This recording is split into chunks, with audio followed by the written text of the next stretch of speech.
Hello दोस्तों, ऐसे ही बेहतरीन कहानी सुनने के लिए हिडन स्टोरी एक्सप्लेनर को सब्सक्राइब कीजिए। एपिसोड 66, तेजस का नंदिनी पर लट्टू होना, मोक्ष ईशानी की वाइल्ड रोमांस। थोड़ी देर बाद जब दीप्ति से बर्दाश्त नहीं हुआ तो वो बेहोश गई। उसे बेहोश होता देख उसकी तीनों चमचियां डर, अब तो तीनों को ही बहुत पछतावा। उन्हें तो लगा था दीप्ति और मोक्ष बहुत क्लोज होंगे, पर उन्हें क्या पता था इस गलतफहमी की वजह से वो इस तरह बर्बाद हो जाएंगे। तभी रिया, जिसकी हाथ को ईशानी ने लगभग तोड़ दिया था, उसने ईशानी की तरफ देखकर रोते हुए बोली, प्लीज मुझे माफ कर दीजिए, मुझसे गलती हो गई, आगे से ऐसा कभी नहीं होगा। पर ईशानी ने उसे इस तरह देखकर भी चुपचाप खड़ी रही। उसे तो पहले से ही इन सब से कोई मतलब नहीं था, पर उसकी दोस्त पर हाथ उठाकर इस लड़की ने बहुत बड़ी गलती की थी जिसकी सजा उसने उसे दे दी थी। बाकी मोक्ष उसके क्या करता है, इससे ईशानी को कोई मतलब नहीं था। वही वक्त सभी स्टाफ ये सब देख रहे थे। उन्हें आज से ये याद रखना होगा कि कभी भी अनजाने में भी वो इस लड़की को ऑफेंड ना कर दे। उन्हें तो ईशानी आपने देवल बोस की ही कार्बन कॉपी लग रही थी। थोड़ी देर बाद रिया की हालत भी दीप्ति जैसी हो गई थी। मोक्ष ने नमन की तरफ देख बोला, जब इनका जो जाए तो फायर कर देना। इतना कहकर मोक्ष ने ईशानी के हाथ को पकड़ा और उसे वहां से लेकर चला गया। नंदिनी भी दोनों के पीछे चली गई। वहीं उनके जाने के बाद बाकी स्टाफ गॉसिप करने लगे। कौन थी वो लड़की, तुमने देखा कितनी खूबसूरत थी वो? हाँ, वो तो इस धरती की लगती ही नहीं है, बिल्कुल पारी की तरह दिखती है। तभी एक एम्प्लॉय दीप्ति की तरफ देखकर बोला, देखो तो इसे बहुत रौब दिखाती थी ऑफिस में, देखो कैसी हालत हो गई है। हाँ सही कहा तुमने, भला जब बॉस के पास इतनी खूबसूरत लड़की है तो वो इसे क्यों चुनेंगे। ये तीनों भी दीप साथ देते हुए उसके साथ ही फंस गए। बेचारी बहुत तरफदारी करती फिरती थी तीनों, अब जॉब भी गया और ऊपर से ये उनके रिज्यूम में भी ऐड हो जाएगी। अब तो कोई अच्छी कंपनी इन्हें जॉब देने से रहा। समिता और टीना ये सब सुन रहे थे। उन्हें बहुत ज्यादा रिग्रेट हो रहा था, पर अब पछताने से क्या फायदा। राजवंश कॉर्पोरेशन दुनिया टॉप 5 कंपनियों में से एक थी। यहाँ की सैलरी और बोनस किसी दूसरी कंपनी के साथ कंपेयर भी नहीं की जा सकती। अब तो वो बर्बाद होने वाले थे। वही दीप भी ये सब सुन रही थी। भले ही उसकी आंखें दर्द से बंद थी, पर वो पूरी तरह से बेहोश नहीं हुई थी। उसे कुछ एम्प्लॉयज की बातें सुनाई दे रही थी। उसे बहुत अपमानित महसूस हो रहा था। उसे ईशानी के ऊपर और भी ज्यादा गुस्सा आ रहा था। उसकी नफरत ईशानी के लिए बढ़ गई थी। अब तो उसे ईशानी से बस बदला लेने की चाह थी। वही मोक्ष ईशानी को अपने ऑफिस में ले गया, उनके साथ नंदिनी भी थी। केबिन को चारों तरफ देखते हुए नंदिनी एक्साइटेड होते हुए बोली, वाह जीजू, आपका केबिन तो बहुत सुंदर है। ईशु की केबिन भी ऐसी ही है, आप दोनों का टेस्ट सच में मैच करता है। उसकी बात सुनकर मोक्ष ने हल्की स्माइल के साथ हाँ में सिर हिलाया। उसे बहुत अच्छा लगता था जब कोई उसे और उसकी बेबी डॉल की एक साथ नाम मिलाता।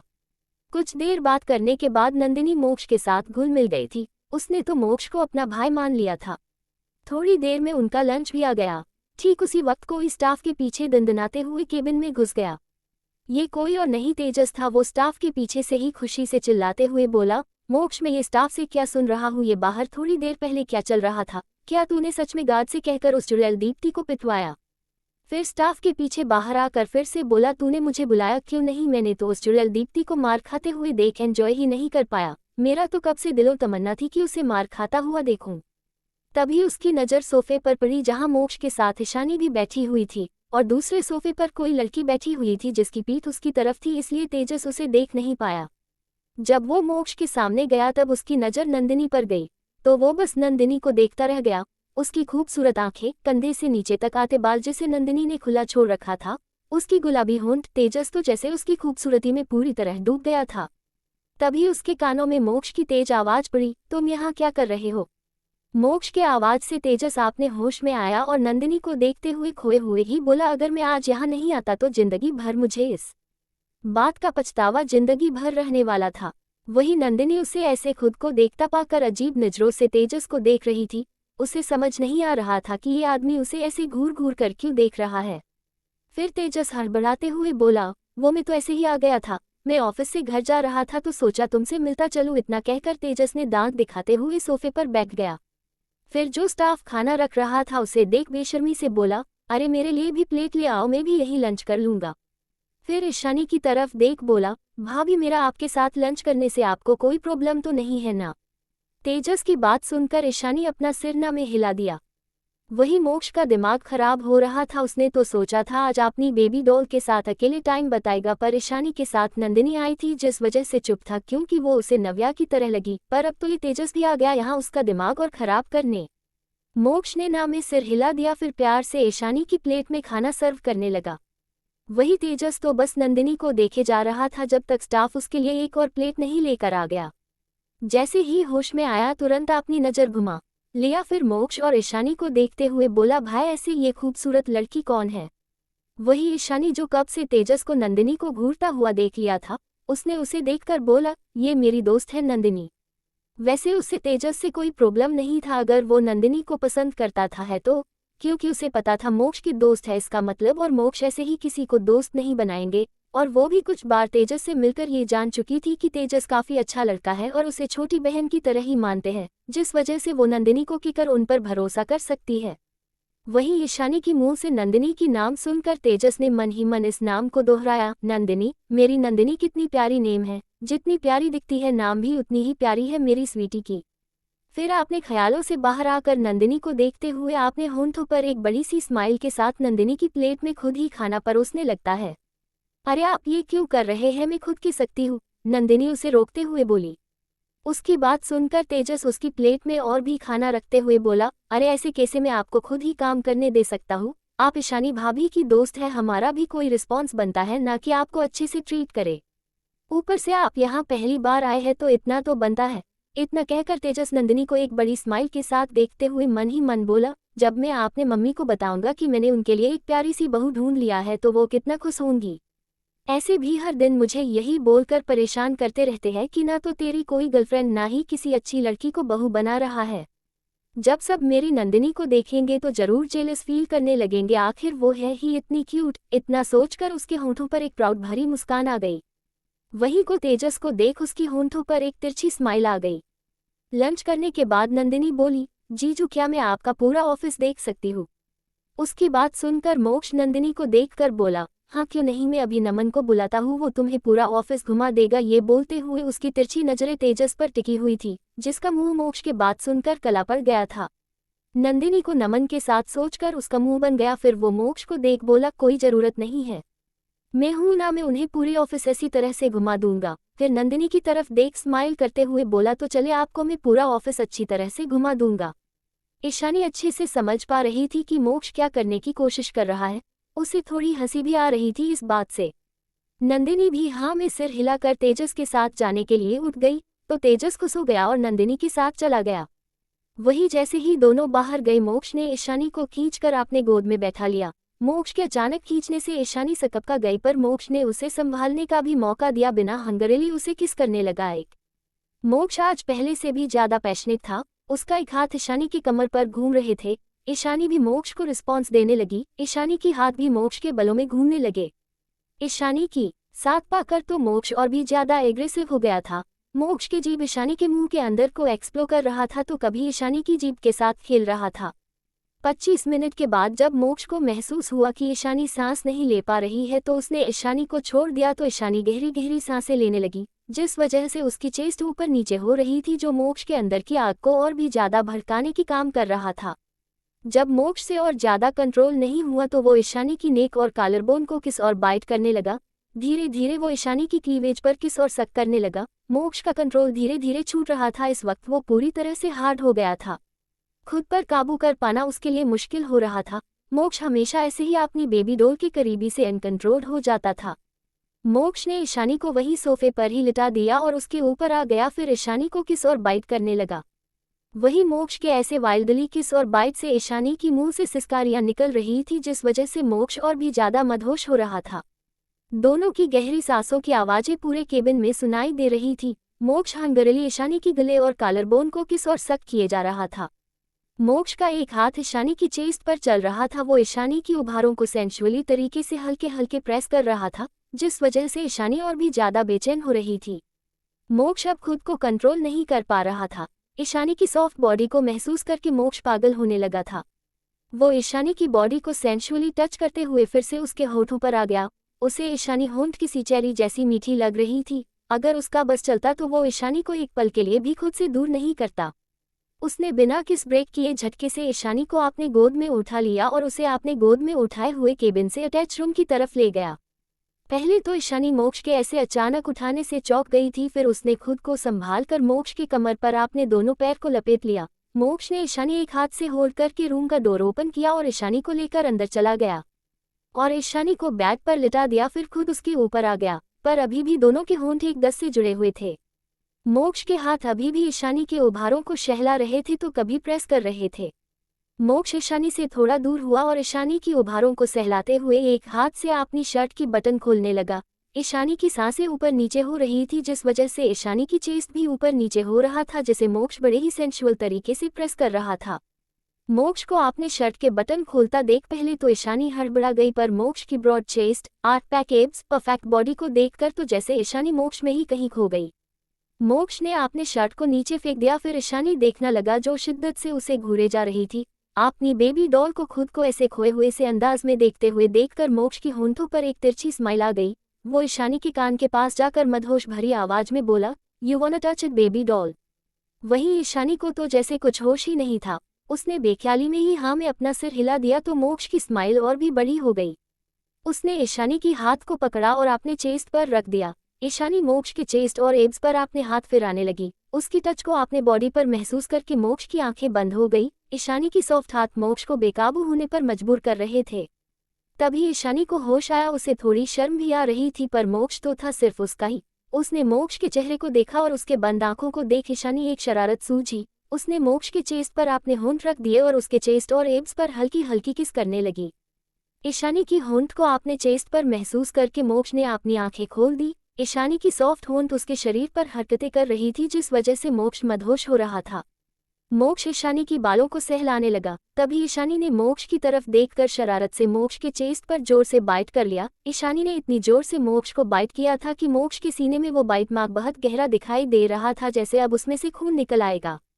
ईशानी तो बस मोक्ष को तोड़ सजा देना चाहती थी, क्योंकि मोक्ष में ऑफिस में आज दीप्ति और मोक्ष का नाम एक साथ सुनकर उसे तो जेलस फील हो रहा था, पर लगता है उसने कुछ ज्यादा ही जोर से बाइट कर लिया, क्योंकि दांतों के निशान बहुत गहरा था उसमें से। अब तो थोड़ा खून भी आने लगा था, जिसे देखकर पता नहीं क्यों ईशानी को बहुत दर्द हुआ। उसकी आंखों से आंसू आ गए। ईशानी, जिसे लोगों से कोई फर्क नहीं पड़ता था, जो लोगों को हद से ज्यादा टॉर्चर करती थी, जिसे दुनिया को डेविल क्वीन की नाम से जानती थी, जिसे लोगों की दर्द से कोई फर्क नहीं पड़ता था, आज मोक्ष को खुद के दिए हुए छोटी सी चोट से उसकी दिल तड़प उठा।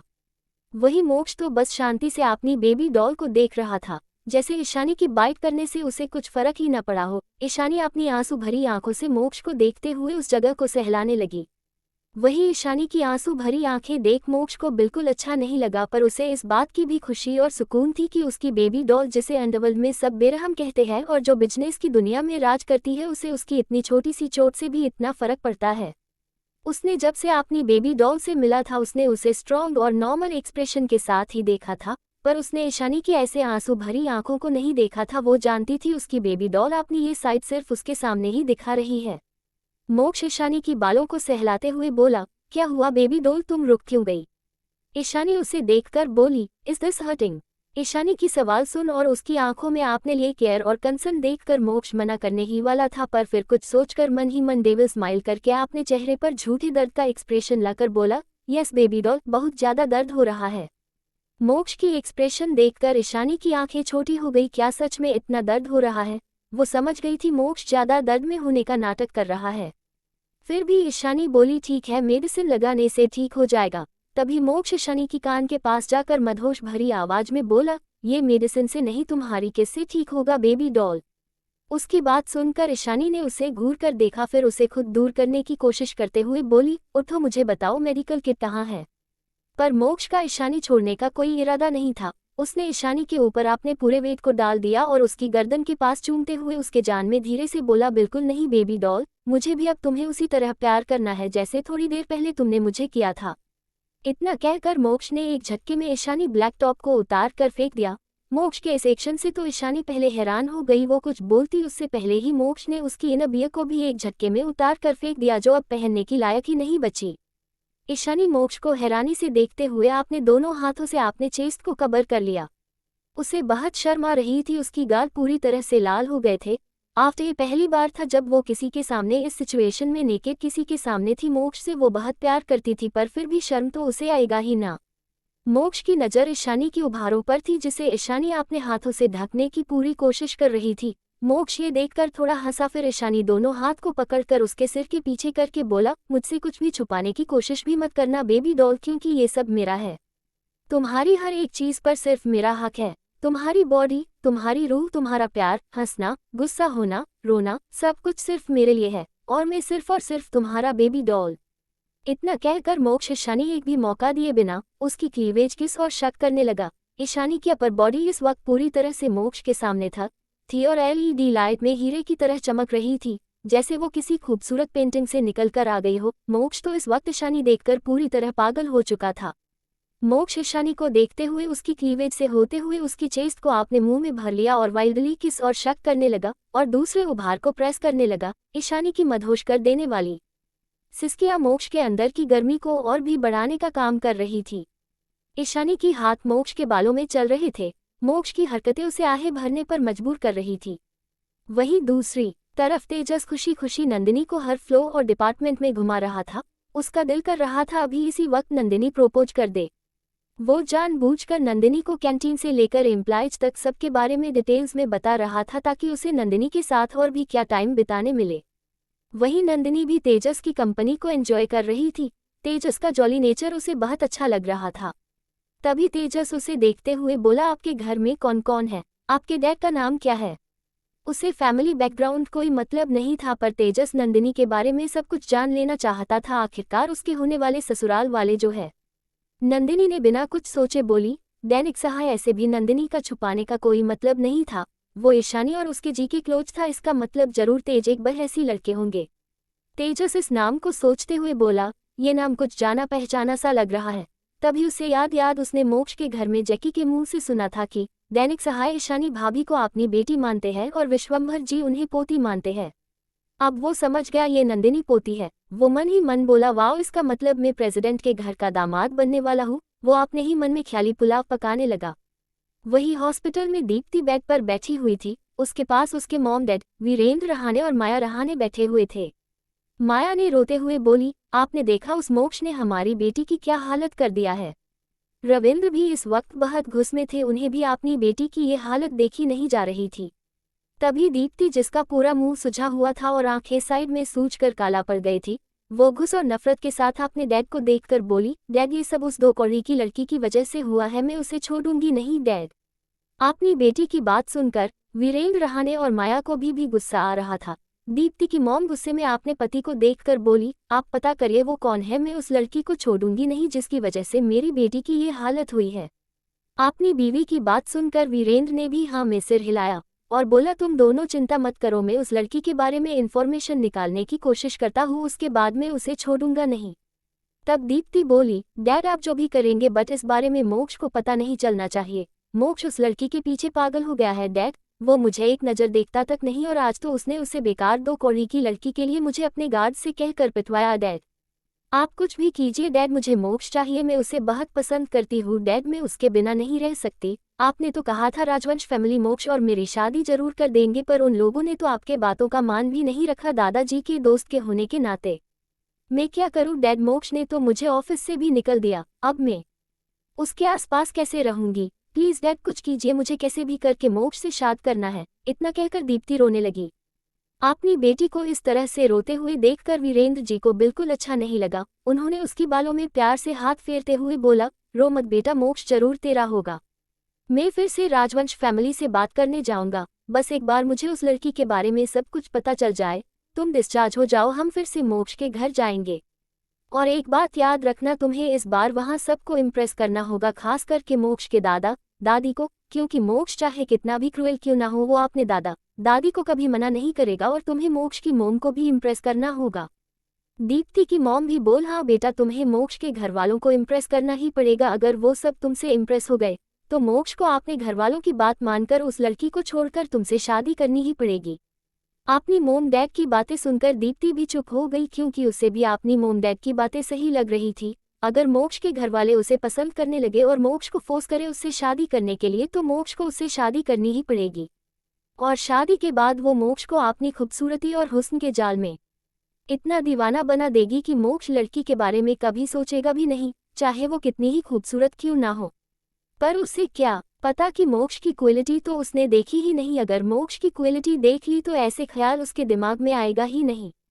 वहीं दूसरी तरफ मोक्ष के ऑफिस केबिन प्राइवेट रूम में मोक्ष और ईशानी अब भी एक दूसरे से लिपटे हुए थे। मोक्ष ईशानी की डेलिकेट ब्रेस्ट को किस, सक और बाइट किए जा रहा था, जिस वजह से ईशानी की ब्रेस्ट पूरी तरह से रेड हो गई थी और बाइट मार्क्स भी नजर आ रही थी। मोक्ष ईशानी की सीने पर खुद के दिए हुए निशान को देखकर सेटिस्फैक्शन से मुस्कुराते हुए ईशानी को देखता है, जो उसे देखकर अपनी नजरें चुरा रही थी। मोक्ष ने ईशानी के फेस को पकड़ अपने तरफ किया और उसकी आंखों में देखकर बोला, मुझे पता नहीं था कि मेरी बेबी डॉल इतना शर्माती भी है।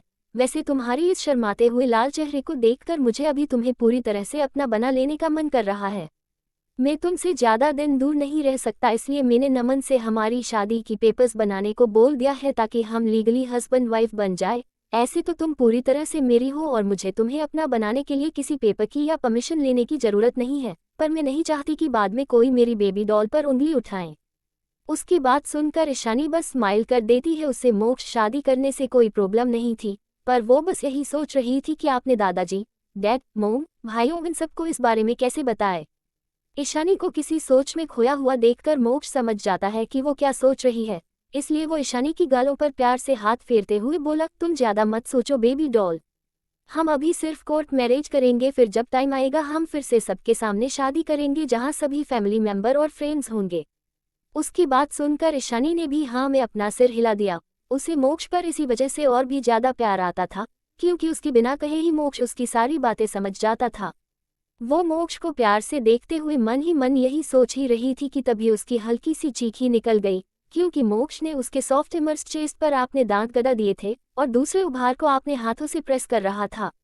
ईशानी ने थोड़े नाराजगी से मोक्ष को देखा तो मोक्ष उसे देखकर उसकी एक उभार को मसलते हुए बेशर्मी भरी स्माइल करते हुए बोला, बेबी डॉल, ये कितने सॉफ्ट है, क्यों ना हम अभी आगे बढ़ जाए, ऐसे भी हमारी शादी तो कल होने ही वाली है। उसकी बेशर्मी भरी बातें सुनकर ईशानी थोड़े घुस में उसे खुद से दूर करते हुए बोली, मुझे पता नहीं था कि अंडरवर्ल्ड किंग और बिजनेस वर्ल्ड का बादशाह जिसे पूरी दुनिया डरती है वो इतने बेशर्म होंगे। मेरे ऊपर से उठो, मुझे जाना है, मुझे बहुत जरूरी काम भी है। ईशानी की बात सुनकर मोक्ष हंसते हुए ईशानी की गाल पर किस करते हुए बोला, बिल्कुल बेबी डॉल, मैं बहुत बेशर्म हूँ, पर मैं बेशर्म सिर्फ तुम्हारे लिए हूँ बेबी, बाकी दुनिया के लिए तो मैं अभी भी वही पुराना क्रूएल डेविल हूँ, और ऐसे भी अगर मैं शर्म करूंगा तो फिर हमारे बच्चे कैसे होंगे। मोक्ष की ऐसी बेशर्म भरी बातें सुनकर ईशानी को शर्म आ रही थी, फिर भी उसने चेहरे पर शो नहीं किया और बोली, किसी और के लिए होना भी नहीं चाहिए क्योंकि तुम सिर्फ मेरे हो। उसकी बात सुनकर मोक्ष अंदर से और भी खुशी हो रही थी। वो हंसते हुए बोला, तो मेरी बेबी डॉल को जेलस फील हो रहा है। ईशानी इस बात को एडमिट करना तो नहीं चाहती थी, पर यही सच था कि उसे सच में मोक्ष के और दीप्ति की नाम भी एक साथ सुनकर जेलस फील हो रही थी, इसलिए वो कॉन्फिडेंट होकर बोली, हाँ तो हो रही हूँ मैं जेलस, क्योंकि तुम सिर्फ मेरे हो माय डेविल किंग। ईशानी की बात सुनकर मोक्ष का दिल जोरों से धड़क रहा था। उसकी बेबी डॉल उसे इतना प्यार करती है कि किसी और के बारे में सोचकर भी जेलस हो रही है। मोक्ष ईशानी गालों को सहलाते हुए बोला, बिल्कुल मेरी डॉल, मैं सिर्फ तुम्हारा हूँ और तुम मेरी, वो भी 7 जन्म के लिए।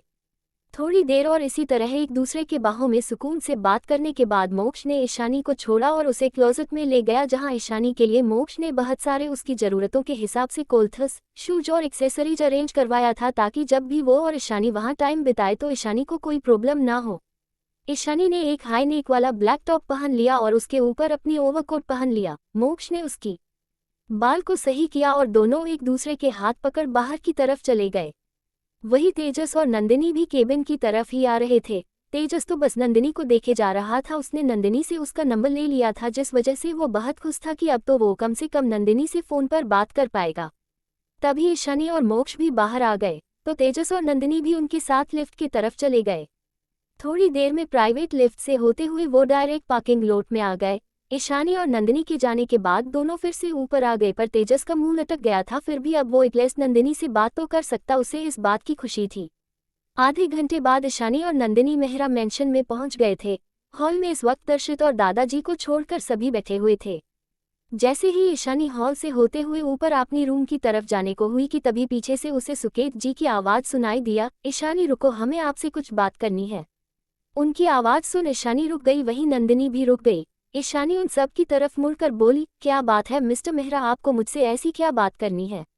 ईशानी की रुड अंदाज देखकर सुकेत जी ने गहरी सांस लिया, फिर बोले, देखो ईशानी, हमें पता है कि तुम हम सबसे गुस्सा हो क्योंकि हम सब ने तुम्हें नहीं अपनाया और प्यार नहीं दिया। उन्होंने इतना ही कहा था कि तभी ईशानी ने अपने हाथ की इशारों से उन्हें रोक दिया और बोली, मिस्टर मेहरा, आपको ऐसा क्यों लगता है कि मैं आप सब पर गुस्सा हूँ? उसकी बात सुनकर प्रिया को छोड़कर बाकी सबकी आंखों में चमक आ गई कि शायद अब धीरे धीरे ईशानी उन सबको माफ कर रही है। पर ईशानी की अगली बात सुनकर उन सबकी चमक गायब हो गई और आंखें नम हो गई, क्योंकि ईशानी ने सुकेत जी को देखकर बिना किसी भाव के बोली, गुस्सा उन पर होते हैं आपने होते, और मेरा आपसे, आपकी बीवी से या आपके बच्चों में से किसी के साथ भी कोई रिश्ता नहीं है। फिर मन ही मन बोली, मुझे आप सबसे गुस्सा नहीं नफरत है, और इस नफरत की आग में तो आप सब भी जलोगे, क्योंकि ये नफरत आपकी प्यारी बेटी प्रिया की मौत से खत्म होगी। पर मौत से पहले उसको बहुत कुछ सहना बाकी है, तड़पना बाकी है, पूरी दुनिया के सामने जलील होना बाकी है। पिछले जन्म में जो दर्द मुझे मिला था उसको मैं सुध समेत लौटाऊंगा। तभी सुकेत जी फिर से ईशानी को देखकर सॉफ्ट आवाज में बोले, हम जानते हैं हमसे 4 साल पहले गलती हुई थी, हमने तुम पर भरोसा नहीं किया, तुम हमें अब अपना नहीं मानती हो, पर मेहरा फैमिली की बेटी होने की वजह से तुम्हारी बिजनेस में कुछ शेयर्स थी, पर वो शेयर्स 2 दिन बाद उसकी जन्मदिन पर उसके नाम हो जाएगी, क्योंकि उसकी राहुल से शादी होने वाली है, इसलिए कुछ शेयर गिफ्ट के तौर पर दे हैं। पर तुम इस घर की बेटी हो, इसलिए हमने डिसाइड किया है, प्रिया को जितनी शेयर दी जाएगी हम भी अपने नाम के शेयर जो दूसरे कंपनी है उससे उतनी ही शेयर आपके नाम कर देंगे। सभी घर वाले ईशानी की रिएक्शन देख रहे थे, पर ईशानी अब भी बिना किसी इमोशन के खड़ी थी। वही अपने डैड की बात सुनकर कि वो ईशानी को भी उतनी शेयर देने वाले हैं जितनी शेयर उसे मिलेगी, तो उसे गुस्सा आ रहा था। उसके डैड और सबको क्या जरूरत है ईशानी को शेयर देने की? तभी ईशानी ने सरकास्टिक स्माइल करते हुए बोली, मिस्टर मेहरा, आपसे किसने कह दिया कि मुझे आपके उस बिजनेस में शेयर चाहिए? मुझे आपके उस 2 कौड़ी के शेयर्स में कोई इंटरेस्ट नहीं है। वहीं नंदिनी मन ही मन बोली, कितनी बेशर्म फैमिली है, एक तो ईशानी की सारे शेयर्स आपने इस घटिया बेटी को दे दिया, और अब किसी छोटे ब्रांच के उतनी ही शेयर्स ईशानी के नाम करके ऐसे दिख रहे हैं जैसे इशू पर कितनी बड़ी एहसान कर रहे हैं। पर इन्हें ये पता नहीं ईशानी इनकी कंपनी जैसी 1000 कंपनियां चुटकियों में खरीद सकती है। इस वक्त नंदिनी को ईशानी की इस सो क्लॉड फैमिली पर गुस्सा और हंसी दोनों ही आ रही थी। उसे समझ नहीं आ रहा ये सारी फैमिली इतनी ही बेवकूफ़ है क्या इन लोगों के दिमाग नाम का चीज़ नहीं है? जब इन्हें ईशानी की डॉक्टर ईशा वाली आइडेंटिटी पता है तो फिर भी ये लोग इशू को इतनी छोटी सी शेयर देने की बात कर भी कैसे सकते हैं, जो ईशानी के लिए धूल के बराबर भी नहीं है। वही ईशानी की इंसल्टिंग बातें सुनकर सबको थोड़ा बुरा लगा और थोड़ा गुस्सा भी आया। वो तो ईशानी की हक उसे देना चाहते थे, क्योंकि उन्हें लगता था कि प्रिया को ईशानी के शेयर्स देने की वजह से कहीं ईशानी ज़्यादा गुस्सा ना हो जाए। भले ही वो अपने मेहरा कॉर्पोरेशन की शेयर्स ईशानी को नहीं दे रहे थे, फिर भी वो उसी कॉर्पोरेशन के एक ब्रांच की शेयर्स जो सुकेत जी के नाम पर है उनमें से 10% शेयर ईशानी को दे रहे थे, ताकि ईशानी की मन में गुस्सा ना बढ़े। पर ईशानी के लिए तो वो शेयर्स 2 कौड़ी की है। आरती जी को थोड़ा गुस्सा आया। जैसे ही वो कुछ कहने वाले थे तभी सुकेत जी ने उनके हाथ पकड़कर उन्हें रोक दिया। आरती जी, आपने पति की तरफ देखा तो सुकेत जी इशारों में ही उन्हें शांत रहने को बोल रहे थे। उनके इशारा को समझकर आरती जी भी शांत हो गई। सुकेत जी ईशानी की तरफ देखकर बोले, देखो ईशानी, हमें पता है कि तुम हम सब से कोई रिश्ता नहीं रखना चाहती हो और गलती भी हमारी है, पर हम तुम्हें तुम्हारी हक दे रहे हैं। तुम मेहरा फैमिली की बेटी हो। भले ही हमें पता है कि तुम्हारे पास अब बहुत सारे पैसे हो, तुम्हें किसी चीज़ की कमी नहीं है, शायद ये शेयर्स तुम्हारे लिए बहुत कम है, पर उस पर तुम्हारा हक है और हम सब चाहते हैं कि तुम इसे एक्सेप्ट कर लो। सुकेत जी की बात सुनकर समीर, आरती जी और रेहान, अयान भी ईशानी की तरफ देखने लगे, पर वही प्रिया तो गुस्से से ईशानी को घूर रही थी और मन ही मन सोच रही थी ये कितनी अनफेयर है, ईशानी को शेयर्स क्यों मिलना चाहिए, जबकि ईशानी बचपन से उन सबके साथ नहीं रही, फिर भी घर वाले ईशानी को ये शेयर्स क्यों देना चाहते हैं। ईशानी से इतनी बार बेइज्जती होने के बाद भी प्रिया अभी तक सुधरी नहीं थी। वो अपने गुस्से को अपने अंदर दबाते हुए, मासूम बनते हुए, अच्छी बनने का नाटक करते हुए ईशानी को देखते हुए बोली, ईशानी, तुम्हें डैड की बातें मान लेनी चाहिए। डैड ये सब तुम्हें बहुत प्यार से दे रहे हैं और इस पर तुम्हारी हक भी तो है।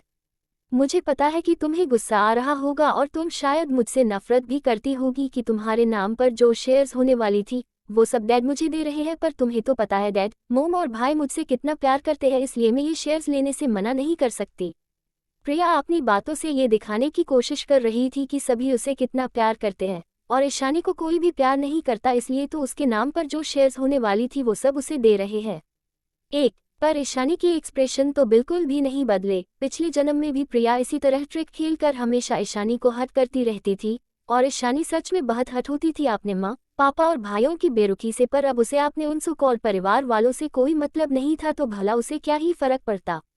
वहीं प्रिया की बातें सुनकर समीर को भी अब प्रिया की इंटेंशन गलत लग रही थी। उसे ऐसा लग रहा था जैसे प्रिया जानबूझकर ईशानी को ये दिखाने की कोशिश कर रही है कि उसके परिवार वाले उसे प्यार करते हैं, ईशानी को नहीं, जिस वजह से समीर को प्रिया पर बहुत ज्यादा गुस्सा आ रहा था। अगर प्रिया ऐसी ही बातें करती रही और ईशानी के सामने बोलती रही तो उसे डर था कि अब तक जो थोड़ी बहुत उम्मीद उनके मन में बची है कि शायद ईशानी उन्हें माफ कर दे और फिर से पहले जैसे सबको अपना ले। प्रिया की ऐसी बातें सुनकर कि घरवाले सिर्फ उसे प्यार करते हैं, कहीं ईशानी सबसे और भी ज्यादा नफरत ना करने लग जाए। वहीं सुकीत जी को भी कहीं कहीं ये महसूस हो रहा था कि प्रिया गलत बोल रही है, पर यह सच भी था कि वो प्रिया से बहुत प्यार करते थे, पर उन्हें जब से अपनी गलती पता चली थी वो बहुत पछता रहे थे और ईशानी को भी वही प्यार देना चाहते थे। इसलिए इस वक्त उन्हें भी प्रिया की बातें सुनकर बिल्कुल अच्छा नहीं लगा। उन्हें लग रहा था कहीं ये सब सुनकर ईशानी को सब पर और भी ज्यादा गुस्सा न आ जाए और ईशानी उन सब से और ज्यादा दूर न हो जाए। आरती जी भी प्रिया को बोलकर रोकना चाहती थी, पर प्रिया की सारी बातें झूठ भी नहीं थी। सच में पहले उन्होंने ईशानी के बारे में बिना सोचे ही प्रिया को शेयर्स देने का फैसला किया था, क्योंकि उस वक्त वो सब प्रिया से बहुत ज्यादा प्यार करते थे जब तक ईशानी घर छोड़कर नहीं और उन्हें अपनी गलती का रियलाइज नहीं हुआ।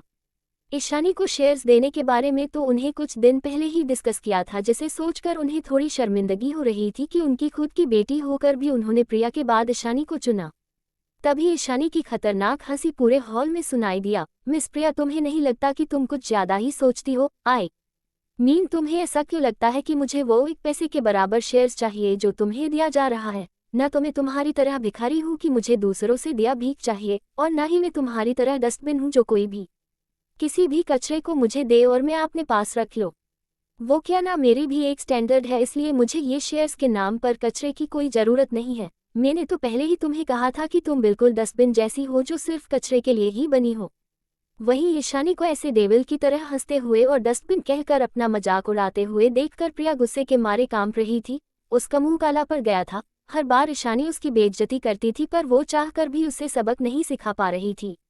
उसकी आंखों से गुस्सा और बेइज्जती के कारण आंसू बहने लगे। वो अपने फैमिली की तरफ देखकर बोली, मोम, डैड, मैंने ऐसा क्या गलत बोल दिया जो ईशानी मुझे ऐसी बातें बोल रही है और मेरी बेइज्जती कर रही है? मैं तो बस उसे समझा रही थी। इतना कहकर वो रोने लगी। वहीं प्रिया को ऐसे रोते देख समीर को छोड़ सबको थोड़ा बुरा तो लगा, पर उन्हें समझ नहीं आ रहा था कि वो क्या बोले। रेहान और अयान ईशानी को छह कर भी कुछ बोल नहीं सकते थे, क्योंकि पिछली बार भी उन दोनों ने प्रिया की साइड लिया था। अब वो नहीं चाहते थे कि ईशानी उनसे फिर से और भी ज्यादा गुस्सा हो जाए, खास करके रेहान, क्योंकि आपने पिछली गलतियों की वजह से वो अब भी पछता रहा था। आरती जी प्रिया के पास आई तो प्रिया उनके गले लग गई और रोने लगी। आज तो सच में उसे रोना आ रहा था। पहले कभी उसकी ऐसी बेइज्जती नहीं हुई थी। जब पहले ईशानी इस घर में आई थी तब वही थी जो ईशानी को बेइज्जत करती थी और ईशानी हमेशा ऐसी रोती थी। पर अब ईशानी के आने के बाद ईशानी बदल गई थी। अब तो उसे ईशानी की बेइज्जती करने का मौका ही नहीं मिल रहा था, उल्टा उसकी ही बार बार सबके सामने बेइज्जती हो रही थी। उसे ईशानी से और भी ज्यादा नफरत हो रही थी इस वक्त। आरती जी प्रिया को शांत करने की कोशिश करते हुए ईशानी की तरफ देख बोली, ईशानी, तुम प्रिया से ऐसे कैसे बात कर सकती हो? वो तो तुम्हें बस समझा रही थी और तुम उसकी इस तरह से बेइज्जती क्यों कर रही हो? वो भी तो तुम्हारी बहन है। उनकी बात सुनकर ईशानी अपनी कोर नजरों से उन्हें घूरते हुए बोली, मिसेस आरती मेहरा, जब मैं आप सबको ही अपनी फैमिली नहीं मानती तो फिर आपकी ये कचरा जैसी बेटी मेरी बहन कैसे हो गई? और इसकी औकात भी है क्या मेरी बहन बनने की?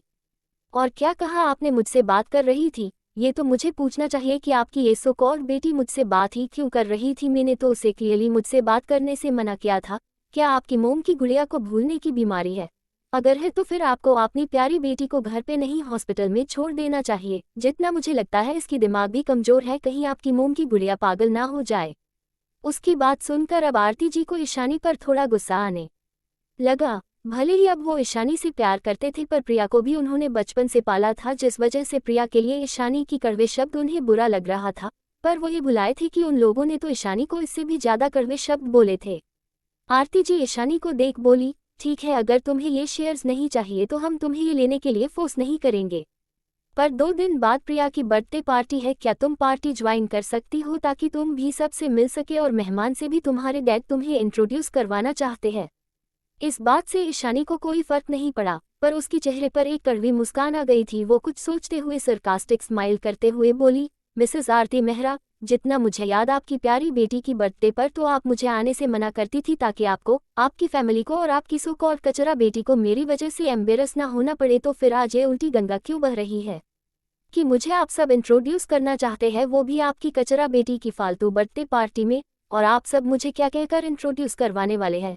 Let me gas. फिर कुछ सोचने की एक्टिंग करते हुए तिरछी स्माइल करके बोली, ओह आई गैस आप सबको ये बोलकर मुझे इंट्रोड्यूस करवाने वाले हैं कि मैं आप सबकी गोद ली हुई बेटी हूँ, राइट? इतना कहकर वो चुप हो गई। वही दादी माँ चुपचाप बैठी सब सुन रही थी। उन्हें अपनी पोती के दर्द के बारे में सब कुछ पता था, जिस वजह से उन्हें ईशानी की सबको इंसल्ट करना बिल्कुल बुरा नहीं लग रहा था। वही सभी घर वालों की नजरें शर्म से झुक गई थी। सबको याद आ रहा था कैसे उन सब ने जब ईशानी पहले इस घर में आई थी तो सबको बोला था कि ईशानी सिर्फ उनकी गोद ली हुई बेटी है, ताकि प्रिया को बुरा ना लगे और उसे दर्द ना हो। पर उन लोगों ने इस वजह से ईशानी को कितना दर्द दिया था इसकी तो उन्हें अंदाजा भी नहीं था। अब तो सबकी आंखें नम हो गई। वहीं आरती जी को अब बहुत पछतावा हो रहा था। ईशानी की बातें उनके दिल में खंजर की तरह बार कर रही थी। ये सच था कि उन्होंने प्रिया की बर्थडे पार्टी में ईशानी को आने से मना किया था, ताकि प्रिया की मूड ईशानी को देखकर अपसेट ना हो जाए। पर इन सब में उन्होंने अपनी खुद की बेटी को इतना दर्द दे दिया कि अब वो उनसे नफरत करती है। आरती जी अब ईशानी से माफी मांगना चाहते थे, पर इससे पहले ही ईशानी वहां से ऊपर चली गई। उसे और उन सब का नाटक बर्दाश्त नहीं हो रहा था। ईशानी के जाने के बाद जब नंदिनी जाने को हुई तभी सुकेत जी नंदिनी को रोकते हुए बोले, बेटा जरा रुके। उनकी बात सुनकर नंदिनी रुक गई। वो उन सबको बिल्कुल पसंद नहीं करती थी, पर थे तो वो बड़े ही, अगर बिना सुने चली गई तो ये उनका अपमान होगा, ये सोचकर वो रुक गई। नंदिनी को देखकर सुकेत जी बोले, बेटा हम जानते हैं ईशानी हमसे गुस्सा है और शायद नफरत भी करती है, पर हम चाहते हैं कि वो इस पार्टी में आए और सबसे घुले मिले। हम उसे सबसे अपनी बेटी कहकर इंट्रोड्यूस करने वाले थे, पर वो बिना कुछ सुने ही चली गई। तो क्या आप उनसे बात कर सकती है और उन्हें पार्टी में आने के लिए कन्विंस कर सकती है? आपने डैड की बात सुनकर कि वो ईशानी को अपनी बेटी और मेहरा फैमिली के प्रिंसेस की तौर पर इंट्रोड्यूस करवाना चाहते हैं, सुनकर प्रिया को बहुत गुस्सा आ रहा था। उसके डैड ऐसे कैसे कर सकते हैं? वो उनकी प्रिंसेस है, ना कि वो ईशानी, तो फिर वो उसे क्यों सबसे मिलवाना चाहते हैं? अगर सबको पता चल गया कि ईशानी इस घर की असली प्रिंसेस है और वो सिर्फ गोद ली हुई जो हॉस्पिटल में बदल गई थी, तो उसका क्या हुआ? कोई भी उसे अच्छे से ट्रीट नहीं करेगा। उसकी स्टेटस और घमंड एक पल में चकनाचूर हो जाएगी। वही सुकेत जी के साथ आरती जी और तीनों भाई भी नंदिनी को अपनी आंखों में उम्मीद लिए देख रहे थे, पर नंदिनी उन सब की उम्मीद को तोड़ते हुए बोली, सॉरी अंकल, मैं ऐसा नहीं कर सकती। शायद आप भूल गए हैं कि उसी दिन इशू की भी बर्थडे है, इसलिए सारे फैमिली, दादाजी, डैड, मोम और सारे भाई मिलकर हर साल उसकी जन्मदिन पर इशू के लिए महापूजा रखवाते हैं, जहां हर कोई होता है। और मुझे नहीं लगता मेरी इशू को आपकी घटिया सुख और बेटी की बर्थडे पार्टी अटेंड करना इतना जरूरी है कि वो आपने ही जन्मदिन की पूजा और पार्टी में शामिल ना होकर आपकी पार्टी में आए। इतना कहकर नंदिनी ने एक बार घिन और नफरत से उन सब की तरफ देख और चली गई। नंदिनी को तो अब ईशानी की इस सो कॉल्ड घर वालों पर बहुत ज्यादा गुस्सा आ रहा था। अब उसे समझ आ रहा था कि क्यों ईशानी इन सब से इतनी ज्यादा नफरत करती है। ये सब है ही ईशानी की नफरत के लायक। भला कौन ऐसी फैमिली होगी जो आपने खुद की बेटी की बर्थडे को भूलकर सिर्फ अपनी दूसरी बेटी की बर्थडे को याद रखते होंगे? ऐसी फैमिली होने से अच्छा तो बिल्कुल फैमिली ही ना हो। नंदिनी के जाने के बाद दादी माँ उन सबको देखकर बोली, तुम सबको अपनी खुद की बेटी और बहन का जन्मदिन याद नहीं, पर तुम लोग बेशर्मी की तरह उसकी जन्मदिन पर अपनी इस हॉस्पिटल से उठाए बेटी के लिए पार्टी दे रहे हो और ये भी उम्मीद कर रहे हो कि ईशानी वहां आए। मुझे तो समझ नहीं आ रहा है कि तुम लोग इतने बेशर्म कैसे हो सकते हो। मुझे तो लगता है हमने ईशानी को यहाँ बुलाकर गलती कर दिया है, बल्कि हमें तो इस घर से चले जाने चाहिए था और अपने पोती के साथ रहना चाहिए था। तुम जैसे माँ बाप भाई की बिल्कुल भी जरूरत नहीं है मेरी बच्ची को। उसे बहुत लोग हैं जो उसकी केयर करते हैं और उसे प्यार करते हैं। और हाँ, हम भी अपनी पोती की जन्मदिन की महापूजा में जाने वाले हैं। ऐसे भी 4 सालों से हम उसके जन्मदिन पर चाहकर भी उसकी पूजा में दिल्ली नहीं जा पाते थे, इसलिए अपनी इस गोद ली हुई बेटी की बर्थडे तुम लोग ही मनाओ। हम हमारे पोती के साथ रहने वाले हैं। दादी माँ की बात सुनकर प्रिया को अपनी इंसल्ट फील हो रहा था। वो रोते हुए बोली, दादी माँ आप ऐसा कैसे कह सकती है? मैं भी तो आपकी पोती हूँ ना। उसकी बात सुनकर दादी माँ गैस से उसे देखकर बोली, आपने ये झूठे मगरमच्छ के आंसू मेरे सामने मत बहाना। मैं इन सब की तरह बेवकूफ नहीं हूँ जो तुम्हारी इस झूठे आंसू में बह जाऊंगी। और क्या कहा पोती? मेरी सिर्फ एक ही पोती है, मेरी ईशानी। तुम मेरी कोई पोती नहीं हो और ही मैं तुम्हें अपनी पोती मानती। सिर्फ तुम्हारी वजह से ही आज मेरी पोती इसी हो गई है। सिर्फ तुम्हारी इस नाटक की वजह से किसी ने भी मेरी ईशानी को प्यार नहीं दिया जो सिर्फ उसके हिस्से का था। वो इस घर की रियल बेटी और मेरी पोती है। तुम्हारी और तुम्हारी दोस्त की झूठ की वजह से मेरी फूल जैसी पोती को क्या क्या नहीं सहना पड़ा, जितना उसे दर्द हुआ है ना। अगर तुम इस घर में बचपन से नहीं रहती और मेरे ये बेवकूफ़ बेटे, बहू और पोते तुझ जैसी झूठी घटिया लड़की को नहीं बचाते तो हम तुम्हें उससे 2 गुना ज्यादा दर्द देते। उनकी इतने गुस्से भरी आवाज और प्रिया के लिए इतनी नफरत देखकर घर वाले सुन रह गए। उन्हें समझा गया कि सच में अगर उस वक्त उन लोगों ने प्रिया की बचाव नहीं किया होता तो जरूर उसके दादा दादी प्रिया को उस वक्त बहुत कड़ी पनिशमेंट देते। तभी आरती, जिन्हें प्रिया को रोता देख बुरा लग रहा था, वो दादी माँ को रोकते हुए बोली, माँ आप प्रिया को क्यों दोष दे रहे हैं और आप उस पर इतना गुस्सा क्यों कर रहे हैं? हाँ मैं मानती हूँ प्रिया ने अपनी दोस्त पर भरोसा कर उस वक्त ईशानी ब्लेम करके गलत किया था, पर इसमें गलत हमारी भी थी और प्रिया की इस घर में ईशानी के बदले हॉस्पिटल से आना ये भी प्रिया की नहीं हमारी गलती थी। हम मानते हैं जब ईशानी इस घर में आई तब हमने किसी ने भी उसे प्यार नहीं दिया और हर बार उसे गलत समझा और उसे जेल भेजना भी हमारी सबसे बड़ी गलती थी, पर हम सब ईशानी से अपनी हर गलती की माफ़ी मांगने के लिए तैयार है, पर वो तो हम सब की तरफ देखती भी नहीं है। इतना कहकर आरती जी रोने लगी, पर उनकी रोने का असर दादी माँ पर बिल्कुल भी नहीं पड़ा। वो उनसे अपनी मुंह फेरते हुए बोली, जब वो आप सबके प्यार के लिए तरसती थी तब तो आप सबने उसे नज़र देखा तक नहीं, और अब वो भी तुम सबको अपना नहीं मानती तो इसमें कुछ भी गलत नहीं है। अरे मुझे तो ये कहने पर भी शर्म आती है कि मेरी आप लोगों के जैसा परिवार है जहाँ मेरा बेट और बहू अपनी खुद की बेटी को छोड़कर उसे दर्द देकर किसी और की कचरे को आपने बेटी बनाकर प्यार दे रहे हैं, और मेरे पोते भी तो ऐसे ही है जो अपनी खुद की बहन को छोड़कर कचरे को किसी और को बहन मानकर सिर पर उठाए घूम रहे हैं। इतना कहकर दादी माँ ने एक नज़र सबको देख फिर अपने रूम में चली गई। वहीं नंदिनी की बात सुनकर तो सब शौक में थे, और अब दादी माँ की बात सुनकर तो उनके दिल में बहुत दर्द हो रहा था। वो सब भूल कैसे गए कि ईशानी की भी उसी दिन जन्मदिन है जिस दिन प्रिया की है। आखिरकार वो यही दिन तो था जिस दिन प्रिया और ईशानी जन्म के बाद बदल गए थे। सबसे जय तो आरती जी रो रही थी। उन्हें अपनी गलती का पछतावा तो था पर उन्हें समा नहीं आ रहा था वो क्या करे। दादी माँ को प्रिया की इंसल्ट करता देख उन्हें अच्छा नहीं लगा था, जिस वजह से उन्होंने दादी के सामने प्रिया की साइड लिया था। पर जब उन्हें याद आया कि पास में उन सब ने ईशानी के साथ कैसा व्यवहार किया था तो उन्हें के ऊपर ही गुस्सा आ रहा था कि एक माँ होकर उन्होंने उस वक्त अपनी की बेटी ईशानी के साथ इतना गलत कैसे कर दिया। वहीं बक सबको तो अब भी शर्मिंदगी महसूस हो रही थी। वो सब कैसे इस बात को भूल गए कि प्रिया के साथ साथ उनकी खुद की बेटी की भी 2 दिन बाद जन्मदिन है। इसमें कुछ गलत नहीं। अगर ईशानी इस बात को लेकर उन लोगों से नफरत करती हो तो वो लोग कैसे ये एक्सपेक्ट कर सकते थे कि उसके ही बर्थडे के दिन वो लोग सिर्फ प्रिया की बर्थडे मनाए और पार्टी दे और ईशानी वहां उसे बधाई देने आए। सबकी आंखों में नमी आ गई थी। वही दर्शित अभी अंदर आया था, उसने भी नंदिनी की कही हुई बातें और दादी माँ की सारी बातों को सुन लिया था। वो उन सब के पास आकर बोला, हम सबको उसकी बर्थ डेट भी याद नहीं और हम सब चाहते हैं कि वो हम सबसे पहले जैसे बात करे, ये तो मजाक से ज्यादा कुछ नहीं। उसकी बात सुनकर सब दर्शित की तरफ देखने लगे। उन सब की आंखें भी नम हो गई थी। उन्हें अब समझ आ रहा था कि उन लोगों ने कितनी गलतियां किया है। क्या हम सब ने कभी भी प्रिया को छोड़कर एक बार भी ईशानी के बारे में सोचा था, जो कि इस घर की असली प्रिंसेस थी? क्या हम सब ने उसे थोड़ा सा भी प्यार दिया, जबकि हम सब की प्यार केयर पर सिर्फ उसका हक था, प्रिया की नहीं। हम सब ने सिर्फ प्यार, प्रोटेक्शन, केयर ही नहीं बल्कि ईशानी की हक की प्रॉपर्टी भी प्रिया को देने जा रहे हैं, जिस पर सच में प्रिया की कोई भी अधिकार न ही पहले था न ही अब है। फिर भी आप सब ईशानी से आप सबको माफ करने की और पहले जैसे होने की उम्मीद कैसे कर सकते हैं? दर्शित की बात सुनकर सबकी दिल में दर्द हुआ, क्योंकि दर्शित की बातें बिल्कुल सच था। पर वही प्रिया तो गुस्से आग बबूला हो रही थी।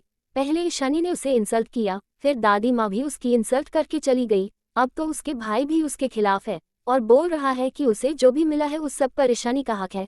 क्या वो अब उसे अपनी बहन नहीं मानते? आखिर उसके भाई उसे ऐसे कैसे कह सकते हैं? जिन्हें पहले उसकी फीलिंग्स इतनी परवाह थी अब क्यों नहीं है?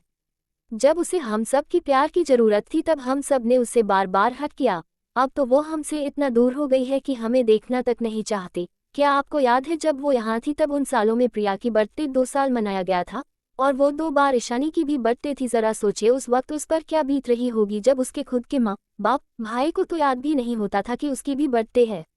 उसे कितना बुरा लग रहा होगा जब वो अपनी ही फैमिली को किसी और के लिए प्यार से बर्थडे पार्टी रखते हुए और उसके लिए प्यार से गिफ्ट लाते हुए देखती होगी, जबकि बर्थडे तो उसकी भी होती थी ना प्रिया के साथ।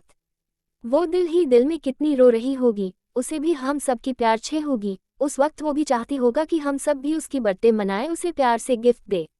पर हम सबको तो प्रिया की खुशी के आगे कभी उसकी दुख और दर्द दिखा ही नहीं। फिर भी वो खुशी खुशी प्रिया को विश करती थी और यही सबसे बड़ी प्रूफ है कि मेरी बहन उस वक्त कितनी मासूम थी, जो खुद की दर्द में भी दूसरों को खुशियां देती थी। जिसे हम सब ने मिलकर आज ऐसा पत्थर दिल बना दिया है, उसके अंदर अब हम में से किसी के लिए भी नफरत के सिवा कोई इमोशन बची ही नहीं है। हम सब ने मिलकर उसकी खुशी और उसकी बचपने को छीना है। फिर अपनी माँ की तरफ देखकर बोला, दादी माँ ने बिल्कुल सही बोला, हम सब ईशानी के माँ बाप और भाई कहलाने की लायक ही नहीं है। आप सब जानत है कि ईशानी अब हम सब से नफरत करती है, फिर भी आप सब ने फिर से उसे गुस्सा दिलाया। आप सब ने खुद ही डिसाइड कर लिया कि उसकी सारी शेयर्स आप प्रिया को दे देंगे, पर आपने कभी सोचा था क्या कि ईशानी को भला उस छोटी सी ब्रांच कंपनी की इतनी कम शेयर की क्या जरूरत होगी, जबकि उसकी खुद की ही इनकम इतना ज्यादा है कि हमारी कंपनी की टर्नओवर भी कम पड़ जाए। ऐसा करके आपने क्या सोचा कि आप ईशानी की घुस और नफरत कम कर देंगे? नहीं, बल्कि मुझे तो लगता है अब ईशानी हम सबसे और भी ज्यादा नफरत करने लगी होगी। दर्शित की बात सुनकर सब सोच में पड़ गए। उन्हें अब दर्शित बातें सही लग रही थी। सुकेत जी बहुत नीरस और दुखी हो गए। उन्होंने तो ये सब इसलिए किया ताकि ईशानी इस बात का बुरा ना लगे कि उन्होंने उसकी शेयर को प्रिया को दे दिया। इसलिए तो उन्होंने उस दूसरी ब्रांच शेयर को ईशानी के नाम करने का फैसला किया था, ताकि ईशानी ये ना लगे कि वो प्रिया को ईशानी से ज़्यादा फेवर करते हैं। पर लगता है ऐसा करके उन्होंने बहुत बात गलती कर दी है। उनकी बेटी उन्हें माफ़ करने की जगह और भी नफरत करने लगेगी।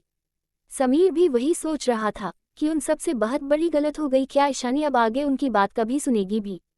तभी दर्शित सबको देखकर बोला, मैं भी इस बार प्रिया की बर्थडे पार्टी अटेंड नहीं करूंगी। ऐसे भी प्रिया को आज तक ईशानी सारी खुशियां और प्रिविलेज मिला है। इस बार मैं अपनी की बहन की बर्थडे पूजा और पार्टी उसके साथ रहना चाहता हूँ। मैं कोशिश करूंगा कि वो मुझे वहाँ पूजा और पार्टी में आने, अगर नहीं आने देगी तो भी मैं अपनी बहन का इंतजार बाहर खड़े होकर कर लूंगी। आज से मैं हर साल सिर्फ अपनी बहन की बर्थडे ही मनाऊंगा, प्रिया की नहीं। इतना कहकर वो वहाँ से चला गया। वहीं बाकी सब उसके बातें सुनकर फ्रिज हो गए थे। वहीं प्रिया की पैरों तले मानो जमीन ही खिसक गई थी।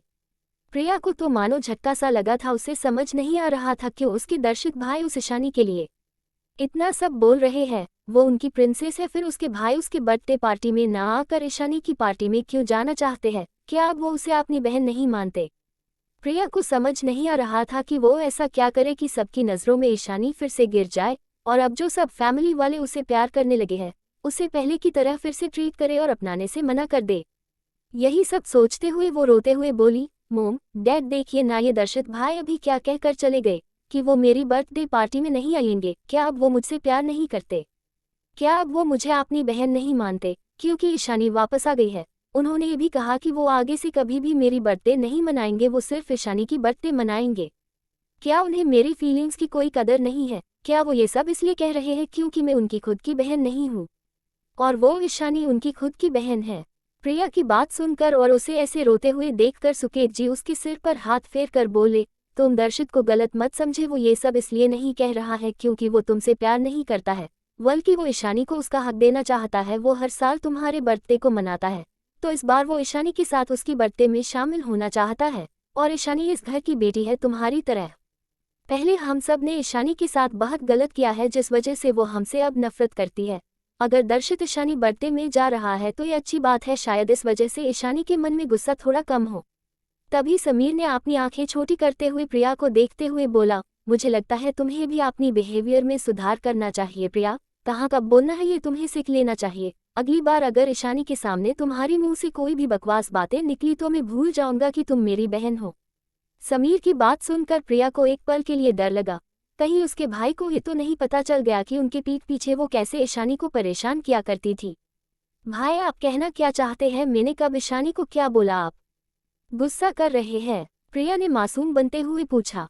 उसकी बात सुनकर समीर उसे घूरते हुए बोला, तुम्हें क्या लगता है कि मुझे पता नहीं चला कि तुम कैसे ईशानी के आगे ये साबित करने की कोशिश कर रही थी कि फैमिली वाले सिर्फ तुमसे प्यार करते हैं, उससे नहीं? तभी आयान ना समझी में बोला, भाई आप क्या बोल रहे हैं? प्रिया ने ये कब कहा कि हम सब ईशानी से प्यार नहीं करते हैं? आयान की बात सुनकर समीर प्रिया को देखते हुए बोला, जब डैड ईशानी को शेयर देने की बात कर रहे थे तब प्रिया ने आगे आकर ईशानी से ये कहा कि घर वाले उसे बहुत प्यार करते हैं, जिस वजह से वो उसे ईशानी की शेयर दे रहे हैं। तो क्या इस बात से ईशानी खुश होगी? उसे भी तो यही लगेगा ना कि हम सब प्रिया को उससे ज़्यादा प्यार करते हैं, जिस वजह से ईशानी की हक की सारी चीज़ें हम प्रिया को दे रहे हैं, और हम उसे प्यार नहीं करते जिस वजह से उस छोटी सी ब्रांच की शेयर्स उसे दे रहे हैं। समीर की बात सुनकर सबको याद आया, तब उन लोगों को भी प्रिया की बातें अच्छी नहीं लगी थी। सुकेत जी तो ईशानी के जाने के बाद प्रिया को समझने की सोची थी। भाई मोम डैड आप ऐसा मेरे बारे में कैसे सोच सकते हैं? मैंने ये सब जानबूझकर नहीं किया था। और न ही मैं ईशानी को हद करना चाहती थी। मैं तो बस ये कह रही थी कि आप सब मुझे प्यार करते हैं। मुझे नहीं पता था कि इन सब का गलत मतलब निकल जाएगा। इतना कहकर प्रिया रोने की नाटक करने लगी ताकि सब उसकी आंसू देख पिघल जाए और उस बात को भूल जाए। और हुआ भी ऐसा ही, सब ने उसके आंसू को सच मान लिया। उन्होंने सोचा शायद प्रिया सच कह रही है, उसे ईशानी के आगे शो ऑफ करने का कोई मोटिव नहीं होगा। तभी सामी उसे देखते हुए बोला, जो भी हो तुम्हें आगे से ध्यान रखना होगा और आगे से तुम कभी भी ईशानी के सामने ऐसी बातें नहीं करोगी कि ईशानी की नफरत हम सब के लिए और बढ़ जाए। फिर कुछ सोचकर बोला, और हाँ, तुम्हें दर्शित की बातों का इतना बुरा नहीं मानना चाहिए। उसने सही कहा, ईशानी की सब कुछ बचपन से तुम्हें मिली है। और तो और जब वो यहाँ थी तब भी हम सब अपनी खुद की बहन का बर्थडे भूलकर तुम्हारे बर्थडे मनाते आए हैं। अब मैं नहीं चाहता कि ईशानी की कोई भी हक तुम्हें मिले, क्योंकि तुम्हारे और राहुल की एक बार सगाई हो जाने के बाद मैंने डिसाइड किया है कि मैं ईशानी की आइडेंटिटी पब्लिश कर दूंगा ताकि मेरी बहन को कोई गोद ली हुई बेटी ना कहे। और मैं भी ईशानी की जन्मदिन की पूजा में जाऊंगा। पार्टी रात को है तो हम तक शायद आ जाएंगे। इतना कहकर समीर अपने रूम की तरफ चला गया। वहीं समीर की बातें सुनकर सुकेत जी और प्रिया जी शॉक थे, पर उन्हें भी समीर की बातें सही लगी। आखिर यही तो सच था, ईशानी ही उनकी खुद की बायोलॉजिकल बेटी, इस खानदान की प्रिंसेस थी। प्रिया को उन्होंने बचपन से प्रिंसेस तरह पाला था। वो अब भी प्रिया से प्यार करते थे, पर उन्होंने अपनी बेटी की सारी हक प्रिया को देकर गलती किया था और उनकी गलती की वजह से आज उनकी खुद की बेटी उनसे इतनी नफरत करती है कि उन्हें देखना भी नहीं चाहती। अगर अब भी वो ईशानी की हक प्रिया को दिया तो हो सकता है ईशानी यहाँ कभी आए ही ना, जो वो सब बिल्कुल भी नहीं चाहते थे। वहीं प्रिया की पैरों तले मानो जमीन ही खिसक गई थी। वो नहीं चाहती थी कि ईशानी की आइडेंटिटी कभी भी पब्लिक में अनाउंस हो। अगर ऐसा हुआ तो वो पूरी तरह से बर्बाद हो जाएगी। पहले जैसे जिस नज़र से सब ईशानी को देखते थे, आइडेंटिटी रिवील होने के बाद सब उसे उसी नज़र से देखेंगे। सब उसकी मजाक उड़ाएं कि वो सिर्फ एक गोद ली हुई बेटी है जो मेहरा फैमिली की टुकड़ों पर पल रही है। कोई भी उसे वैसा ट्रीट नहीं करेगा जैसे वो सब अभी उसे मेहरा फैमिली की प्रिंसेस समझकर करते हैं।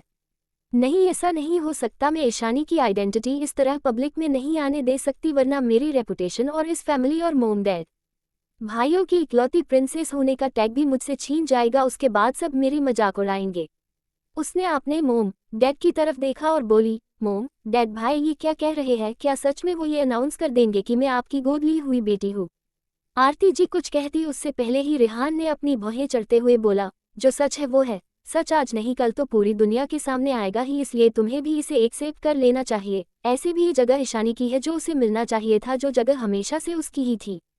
ये तो ईशानी अच्छाई है कि उसने तुम्हें इस फैमिली में आने के बाद एक्सेप्ट किया, जबकि वो चाहती तो इस सब के लिए तुम्हें ब्लेम कर सकती थी कि इतने सालों तक तुमने उसकी लग्जरियस लाइफ जिया, उसके माँ बाप भाइयों का प्यार भी तुम्हें मिला। पर उसने ऐसा कुछ नहीं किया था, बल्कि इस घर की असली प्रिंसेस होने के बावजूद भी उसे किसी नौकर की तरह रहना पड़ा। और मैं आज तक इस बात को भूला नहीं हूँ कि कैसे तुमने तुम्हारे सारे पुराने कपड़े ईशानी को दे दिए थे। उस वक्त तुम्हारी जितनी गलती हम सब की भी थी, जिस वजह से मैंने तुम्हें कुछ नहीं बोला था। पर अगर आगे तुमने फिर से इसी बचकानी हरकत किया ईशानी को दुखी करने के लिए, तो मैं तुम्हें जरूर सजा दूंगा और मुझे कोई रोक भी नहीं पाएगा। इतना कहकर वो मुड़ा और ऊपर चला गया। आयान भी उसके पीछे पीछे चला गया। सुकेत जी और आरती जी ने एक दूसरे को देखा, फिर प्रिया की तरफ देखा जो रेहान की बात सुनकर सुबक रही थी। वो जानते थे कि प्रिया से ज्यादा तो शायद सबकी गलती उन्होंने कभी अपनी बच्ची प्यार ही नहीं दिया, तो भला वो प्रिया से क्या बोले। प्रिया को लगा उसकी मोम डैड उसे संभालेंगे, कुछ कहेंगे, पर उसकी सारी उम्मीद को तोड़ते हुए सुखजी वहां से चले गए। तुम रो मत, तुम तो अपने भाइयों को जानती हो। हम सब की वजह से ईशानी ने बहुत सफ़र किया है। ईशानी इस घर की बेटी है, तुम्हें उसके साथ मिलकर रहना चाहिए। इतना कहकर आरती जी भी चले गए, क्योंकि उनके दिल में भी तूफान सा उठ रहा था। उन्हें खुद पर ही शर्मिंदगी हो रही थी कि उन्हें अपनी खुद की बेटी का बर्थडे याद नहीं था, जबकि उन्होंने खुद ईशानी को अपने कोख से जन्म दिया था। वही प्रिया, जिसकी उनके साथ कोई खून का रिश्ता नहीं था, उसके लिए उन्होंने अपनी बेटी की दिल दुखाया। ये सोचकर उनका मन दुख और गिल्ट से भर गया था। सबके जाने के बाद प्रिया ने गुस्से में अपनी मुठिया कस ली। उसे ईशानी से हद से ज्यादा नफरत हो रही थी।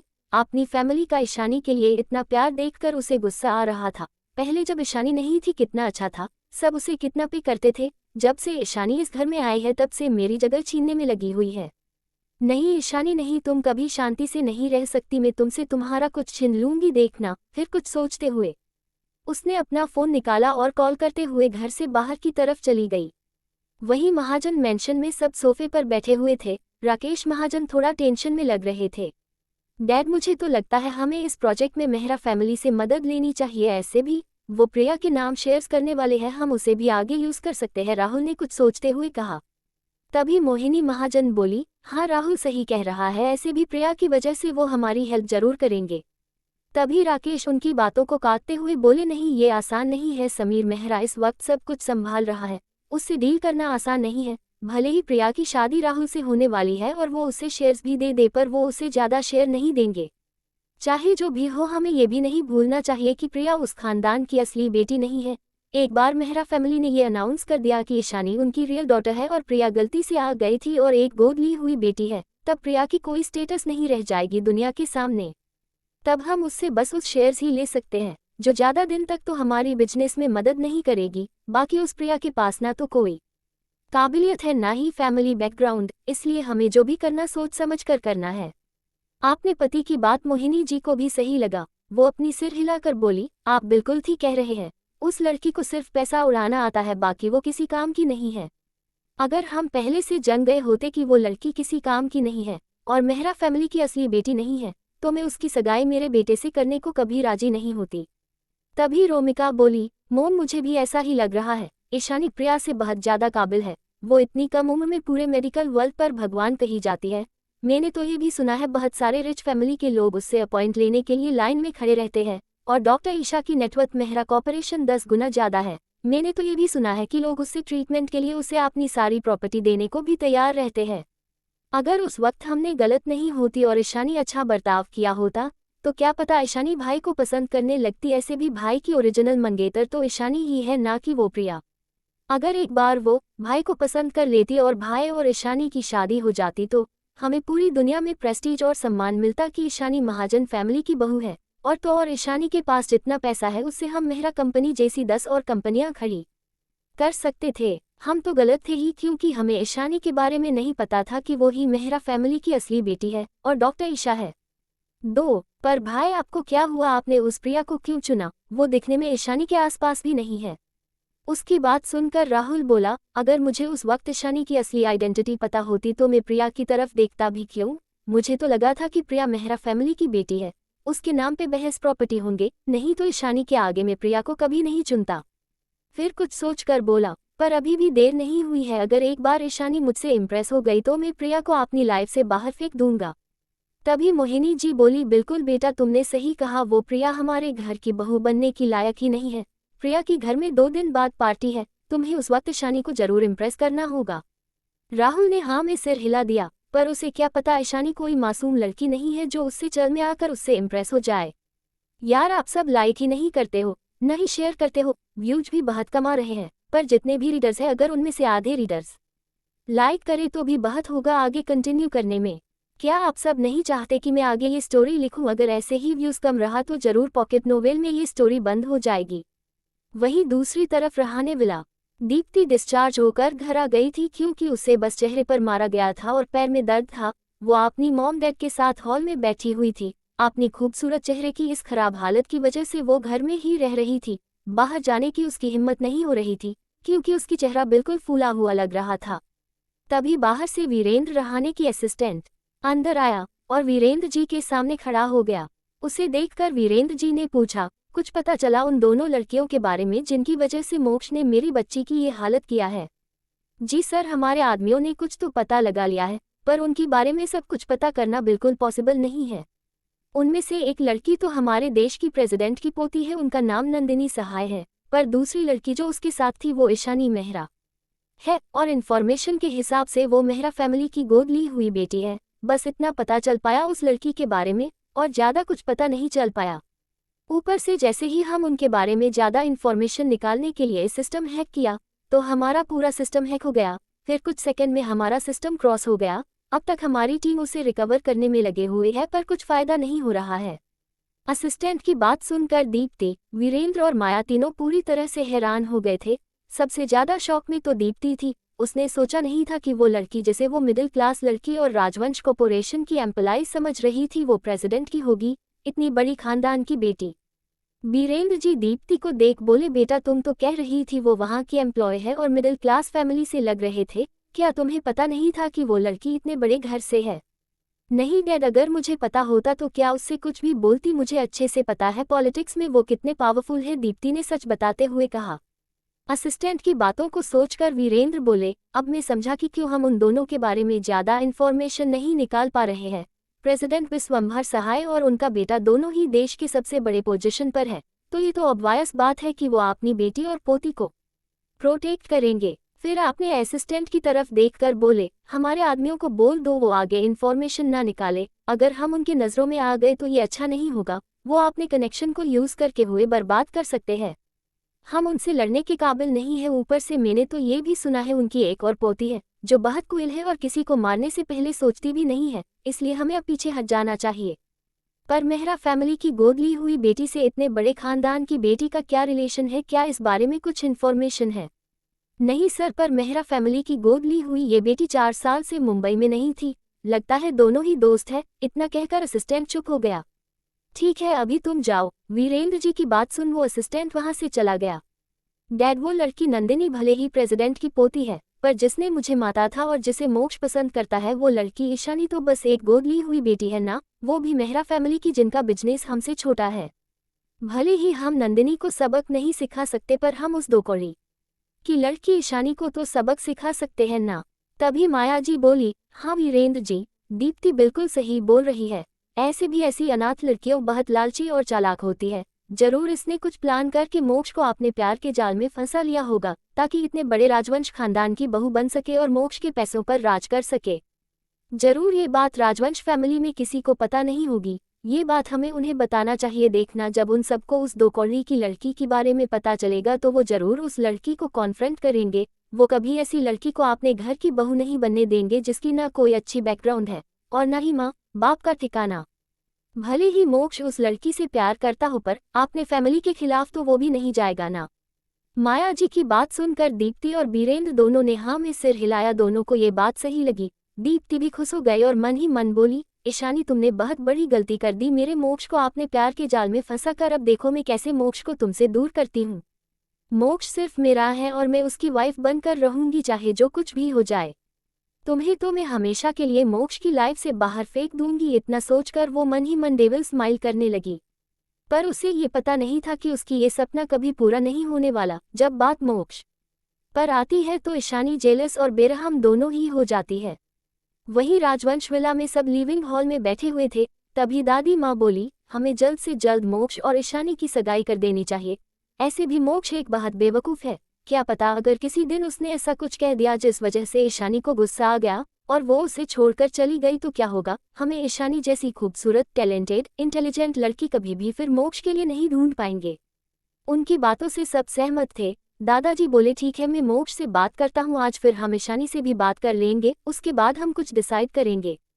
हाँ माँ, मैं भी आपकी बातों से सहमत हूँ। मुझे भी आपने नालायक बेटे पर बिल्कुल भरोसा नहीं है, पता नहीं कब क्या गलती कर दे और फिर ईशानी इसे छोड़कर चला जाए। फिर तो अगर मैं चिराग लेकर ढूंढूंगी तो भी मुझे ईशानी जैसी बहू कहीं और कभी नहीं मिलेगी ना। कल्पना जी ने सबको देखकर बोला।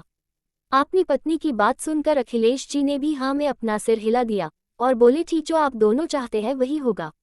वही दक्ष और नव्या दोनों उनके बात सुनकर खुश हो रहे थे।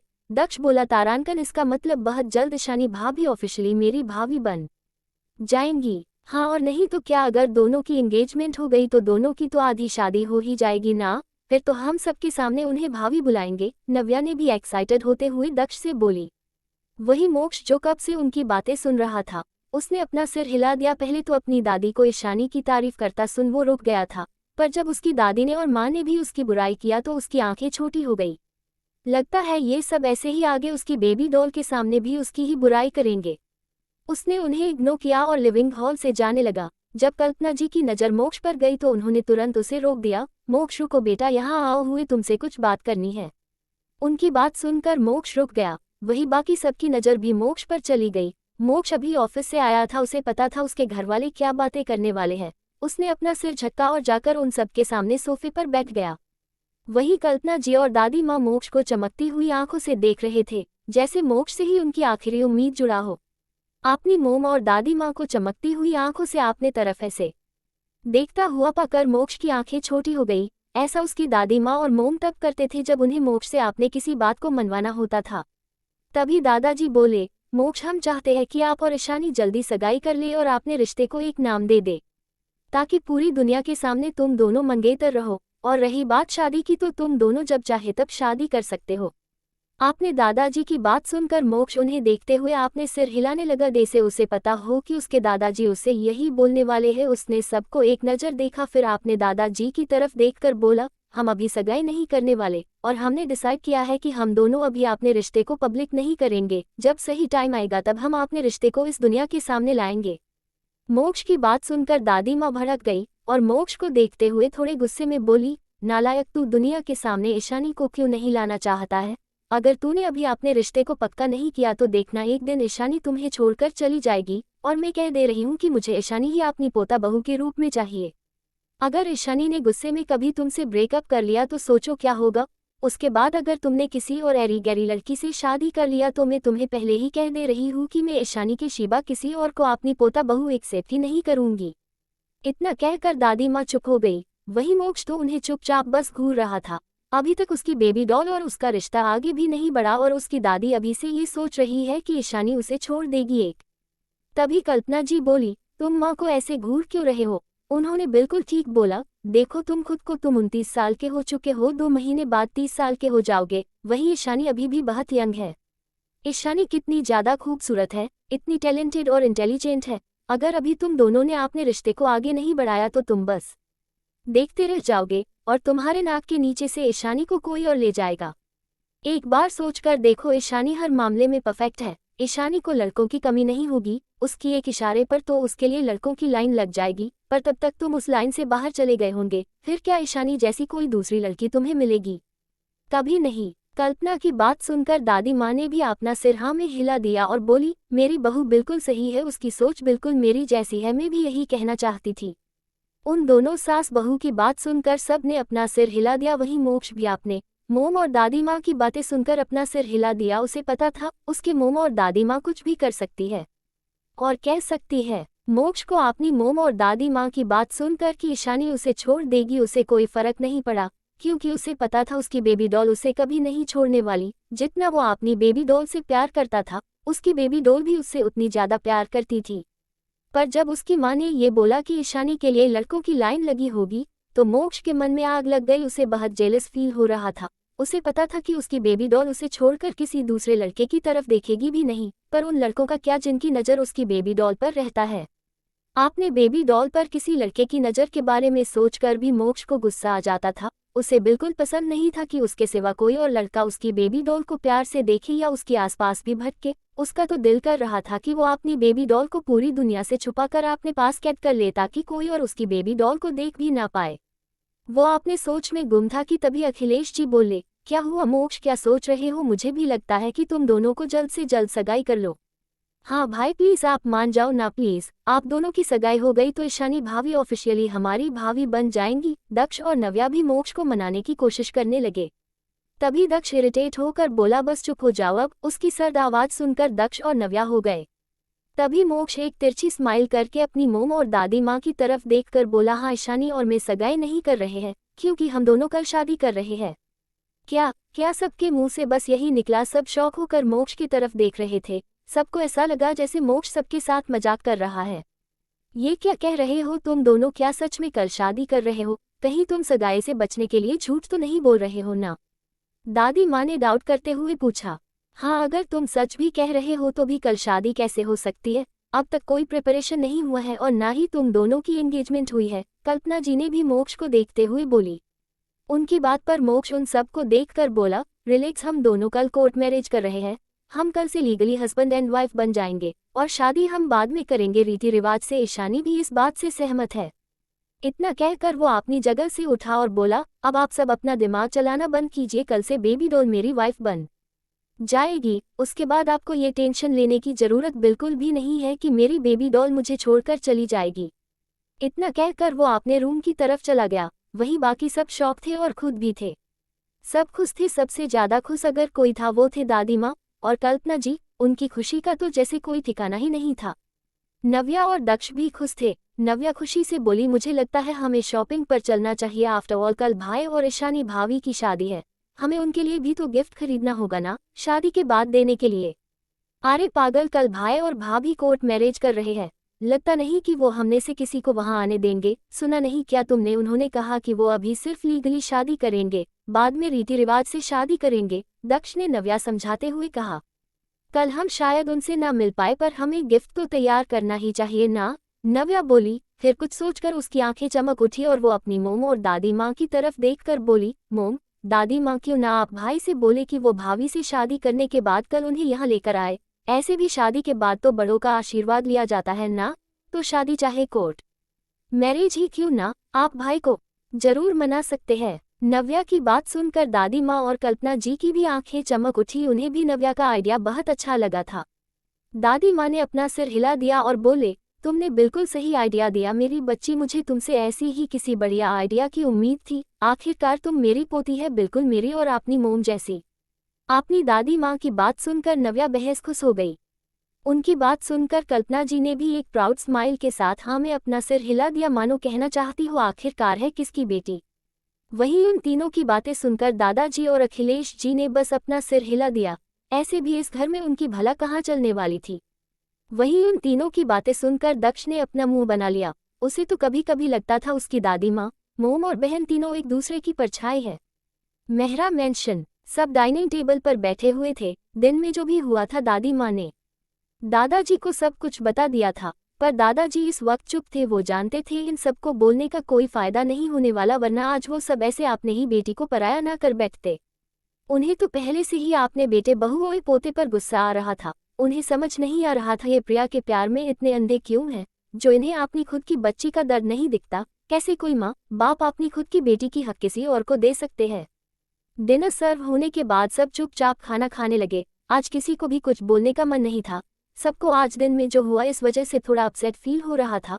उन्हें बहुत दुख और गिल्ट फील हो रहा था कि उन्होंने ईशानी की जन्मदिन को न सिर्फ भूल गए, उल्टा उसकी ही जन्मदिन पर वो ईशानी की शेयर्स प्रिया को देने जा रहे थे। और ऊपर से इतना काफी नहीं था जो उन लोगों ने ईशानी की गुस्से को और हवा देने के लिए उसे प्रिया की बर्थडे पार्टी में भी इनवाइट कर लिया। उसकी गुस्सा और नफरत तो और बढ़ गई होगी ना कि उन्हें उसकी बर्थडे याद नहीं पर प्रिया की याद है।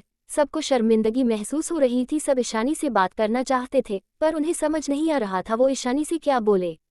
तभी दर्शित हिम्मत करके बोला, ईशानी, क्या मैं तुम्हारी जन्मदिन की महापूजा में शामिल हो सकता हूँ? दर्शित की सवाल सुनकर सब ईशानी की तरफ देखने लगे। सब ईशानी की जवाब का इंतजार कर रहे थे कि ईशानी कैसे भी करके हाँ कर दे। समीर, रेहान और अयान भी टकटकी लगाए ईशानी की तरफ तिरछी नजरों से देख रहे थे और ईशानी की जवाब का इंतजार कर रहे थे कि कब ईशानी हाँ बोले और वो तीनों भी दर्शित के साथ उस पूजा में शामिल हो जाए, क्योंकि उन्हें भी ईशानी की जन्मदिन में उसके साथ उसकी पूजा में रहने का मन कर रहा था। सुकेत जी और आरती जी भी ईशानी की जवाब का इंतजार कर रहे थे। वो भी जानना चाहते थे ईशानी क्या कहने वाली है। तभी ईशानी बिना किसी भाव के दर्शित की तरफ देखकर बोली, मिस्टर दर्शित, इस पूजा में सिर्फ परिवार वाले रह सकते हैं जो मेरे आपने हैं। इस पूजा में किसी भी बाहर वाले को इनवाइट नहीं किया जाता है। ईशानी की बातें सुनकर दर्शित की आंखों में दर्द उमड़ आया। बाकी सबकी आंखों में भी दर्द झलक आया कि ईशानी उन्हें सिर्फ बाहर वाला समझती है, पर इसमें ईशानी से ज्यादा गलती थी उनकी ही थी ना।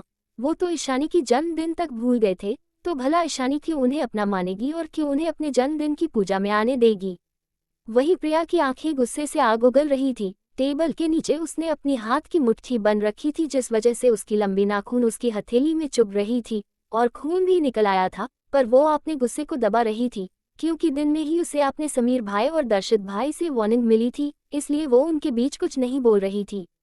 कोई कुछ बोलता उससे पहले ही दादाजी तो नर्म भाव से ईशानी को देखते हुए बोले, ईशानी, अगर वो चाहता है तो उसे आने दो।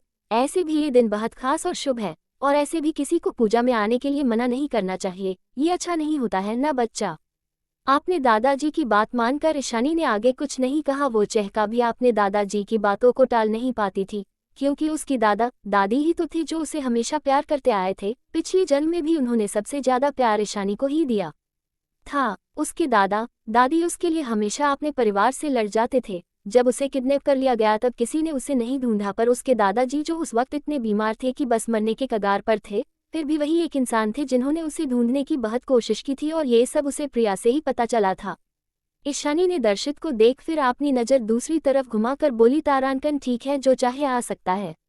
उसकी बात सुनकर दादाजी की चेहरे पर स्माइल आ गई। उन्हें पता कि उनकी बच्ची उनकी बातों को कभी नहीं टालेगी। उन्होंने ईशानी की सिर को प्यार से सहलाया। वहीं नंदिनी को तो बिल्कुल अच्छा नहीं लग रहा था कि ये लोग भी पूजा में आने वाले हैं। उसे ये सब बिल्कुल पसंद नहीं थे क्योंकि इन लोगों को ईशानी बिल्कुल भी परवाह नहीं थी।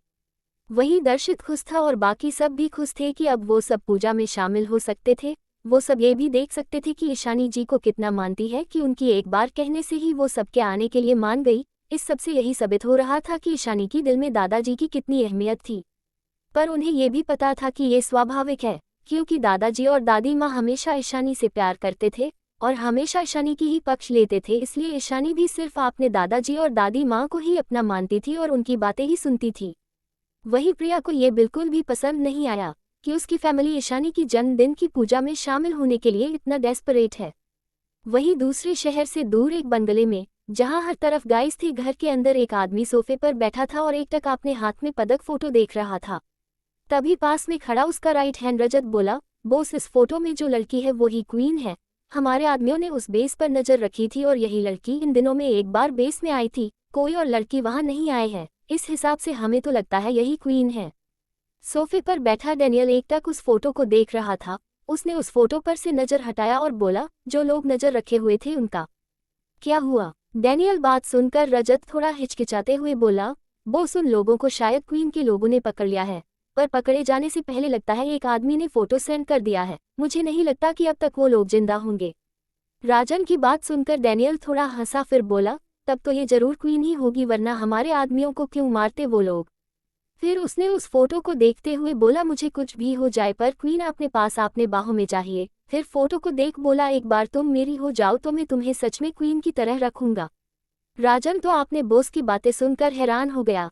क्या उसके बॉस क्वीन को मारना नहीं चाहते थे? तो फिर अब क्या हो गया? एक फोटो देखकर वो ऐसे कैसे बदल गए कि अब उन्हें क्वीन को रानी बनाकर रखना है, जबकि क्वीन की वजह से ही उन्हें करोड़ों का नुकसान हुआ है। ऊपर से रॉकी को भी क्वीन ने मार दिया। बॉस क्या आप यही चाहते हैं? राजन ने फिर से एक बार कंफर्म होने के लिए पूछा। क्या मुझे दोबारा अपनी बातों को रिपीट करने की जरूरत है? और हाँ, वो सिर्फ मेरी है, उसे कोई हाथ नहीं लगाएगा। एक बार अगर वो मेरी हो जाए तो हम दोनों की ताकत मिल जाएगी, तो पूरे अंडरवर्ल्ड मेरे कब्जे में होगा। उसके बाद उसकी की बारी। एक बार क्वीन मेरी हो जाए तो कोई भी मेरी डॉग सप्लाई और ह्यूमन ट्रैफिकिंग की एक्सपोर्ट को बंद नहीं कर पाएगा। इतना कहकर उसने एक डेंजरियस स्माइल किया। वहीं राजन ने मन ही मन आह भरा, क्या उसके बॉस को क्वीन कोई हलवा लगती है जिसे कोई चाहे तो उठा ले? पता नहीं आज तक कितने गैंग ने क्वीन को उठाने की कोशिश किया है, जिनका नमो निशान क्वीन ने रातों रात मिटा दिया है। वहीं डैनियल तो अभी भी क्वीन की फोटो पर हाथ फेर रहा था। भले ही फोटो में क्वीन की फेस पर मास्क था, पर उसके आधा चेहरा विजिबल रहा था, जिसे देखकर ही डैनियल उसकी खूबसूरती में खो गया था और पागलों की तरह उसे पाना चाहता था। वहीं मेहरा मेंशन में समीर और दर्शित समीर के रूम में बिजनेस से रिलेटेड कुछ बात कर रहे थे। तभी रूम का डोर खुला और रेहान और अयान अंदर आए और दर्शित और समीर के पास जाकर सोफे पर बैठ गए। क्या हुआ, तुम दोनों इतनी रात को यहाँ मेरे रूम में क्यों आए हो? समीर ने उन दोनों की तरफ देखकर पूछा। दोनों ने एक दूसरे की तरफ देखा। फिर अयान बोला, भाई हम भी आप दोनों के साथ ईशानी की जन्मदिन की पूजा में जाना चाहते हैं, पर हमें समझ नहीं आ रहा है कि हम ईशानी से परमिशन मांगे या ऐसे ही चले जाए। उसकी बात सुनकर दर्शित बोला, अगर तुम दोनों आना चाहते हो तो आ सकते हो, इसमें पूछने वाली क्या बात है? ईशानी ने तो कहा था ना, जिसे आना है वो आ सकता है, और उसमें तुम दोनों भी शामिल हो सकते हो। समीर ने भी उसके बातों पर सहमति जताया। तभी रेहान बोला, भाई ईशानी 4 सालों में कितनी बदल गई है ना।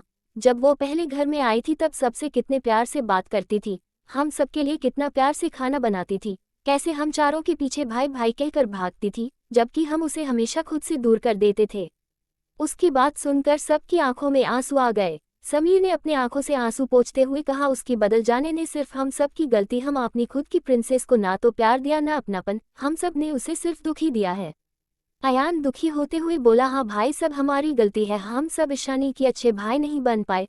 प्रिया की भाई बनते बनते हम सब ने अपनी खुद की बहन को खुद से इतना दूर कर दिया कि जिन मासूम आंखों में 4 साल पहले हम सबके लिए सिर्फ प्यार और अपनापन था, आज उसकी वो आंखें बिल्कुल खाली और नफरत से भरी हुई लगती हैं। दर्शित उसकी बात सुनकर बोला, जब हम सब ने उसको प्यार और अपनापन नहीं दिया, जब उसे हम सब की जरूरत थी, जब वो असहाय और तड़पते हुए हम चारों को याद कर रही थी कि उसके भाई आकर उसे उस नर्क से बचा लेंगे, तब हम सब ने उसे अकेले मरने के लिए छोड़ दिया, तो अब वो हम सबको क्यों अपनाएगी? वो तो हम सबसे नफरत करती है।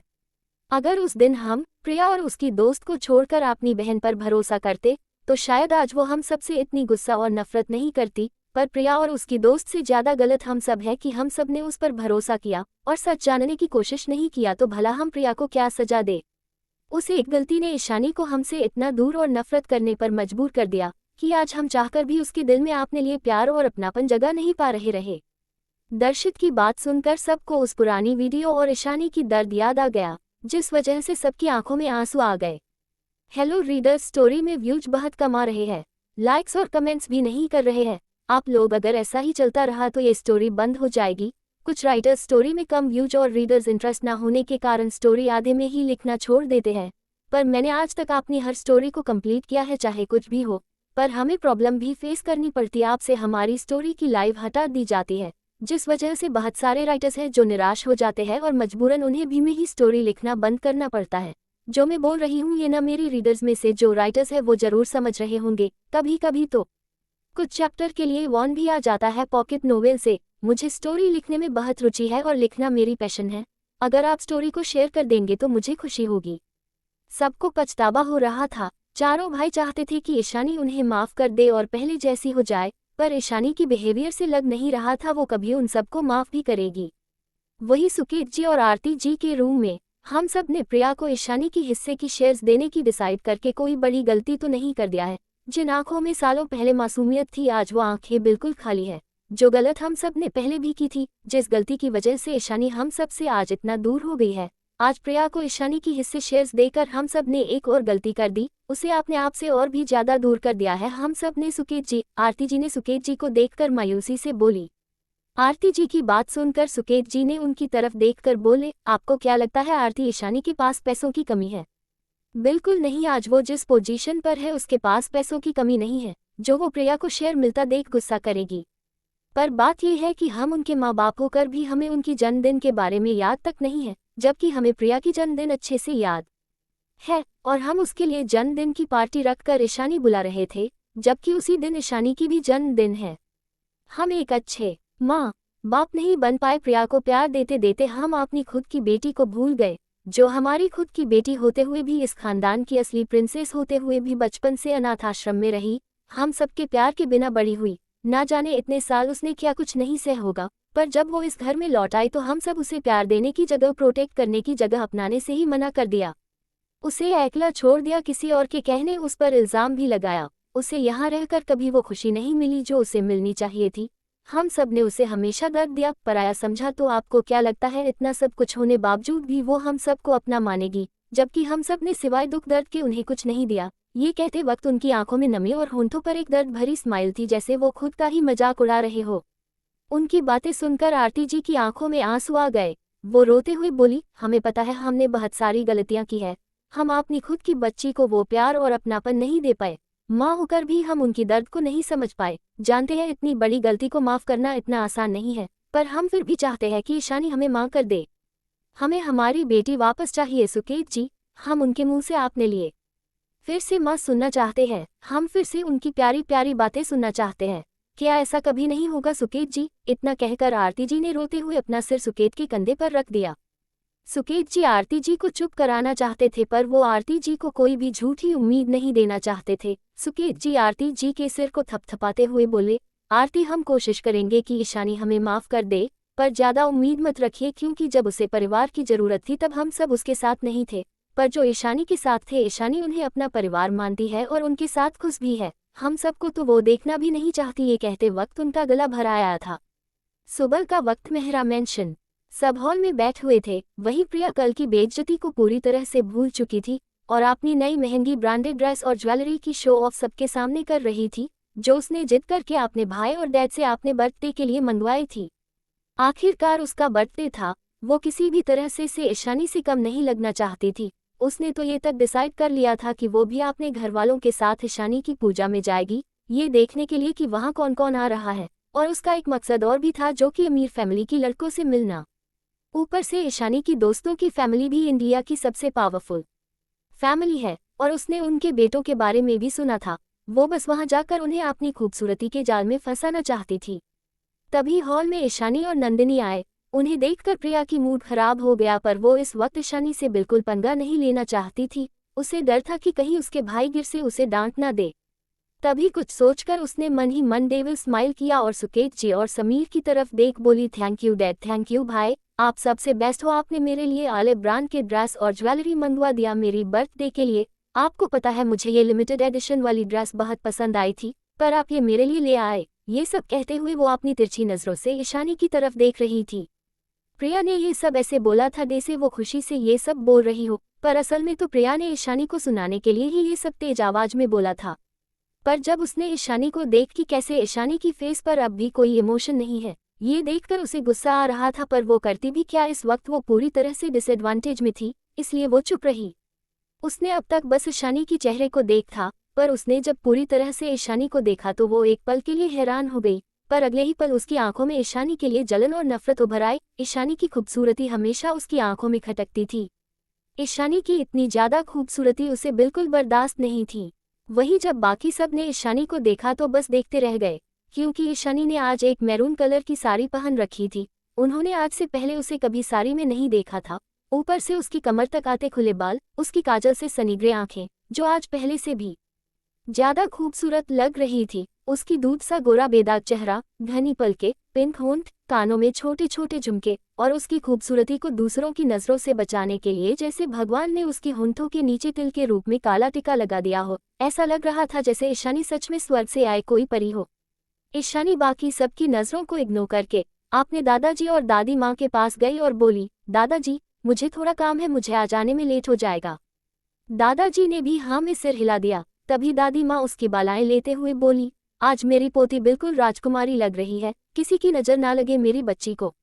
उनकी बात सुनकर ईशानी होंठों पर एक स्माइल आ गई और वो उनके पास जाकर बोली, आप है ना मेरी नजर उतारने के लिए, तो कैसे मुझे किसी की नजर लग सकती है। उसकी बात सुनकर दादी माँ ने हंसते हुए उसके सिर पर प्यार से हाथ रख दिया। तभी नंदिनी बोली, दादी माँ आप मेरी भी थोड़ी तारीफ कर दीजिए, आफ्टर ऑल मैंने ही उसे तैयार होने को बोला था, वरना वो तो हमेशा की तरह सिंपल ही जाती। ऐसे भी मेरी इशू चाहे तैयार हो या ना हो वो हमेशा खूबसूरत हो लगती है। उसकी बात सुनकर दादी माँ हंसते हुए बोली, एक तो फिर तो आपने इन्हें तैयार होने को बोलकर बहुत अच्छा किया, वरना हमें कैसे पता चलता कि हमारी बच्ची साड़ी में इतनी खूबसूरत लगती है। फिर नंदिनी को देख उसकी आंखों से काजा लेकर कान के पीछे लगाकर बोली, ऐसे आप भी बहुत खूबसूरत लग रही है इस ड्रेस में, कहीं आपको भी किसी की नजर न लग जाए। उनकी बात सुनकर नंदिनी ने हंसते हुए कहा, मुझे कभी किसी की नजर नहीं लग सकती दादी माँ। नंदिनी ने भी आज एक ग्रीन कॉलर की अनारकली पहना हुआ था जो उस पर बहुत खूबसूरत लग रही थी। आरती जी भी ईशानी को कुछ बोलना चाहते थे, वो भी ईशानी की नजर उतारना चाहते थे। आज सच में उनकी बेटी परी से भी सुंदर लग रही थी, पर आरती जी को ईशानी के पास जाने से डर भी लग रहा था कि कहीं वो गुस्सा ना हो जाए। ईशानी बिना किसी को देखे नंदिनी के साथ बाहर चली गई। आरती जी ने नाम आंखों से सुकेत जी तरफ देखा तो सुकेत जी ने उन्हें शांत रहने को इशारा किया।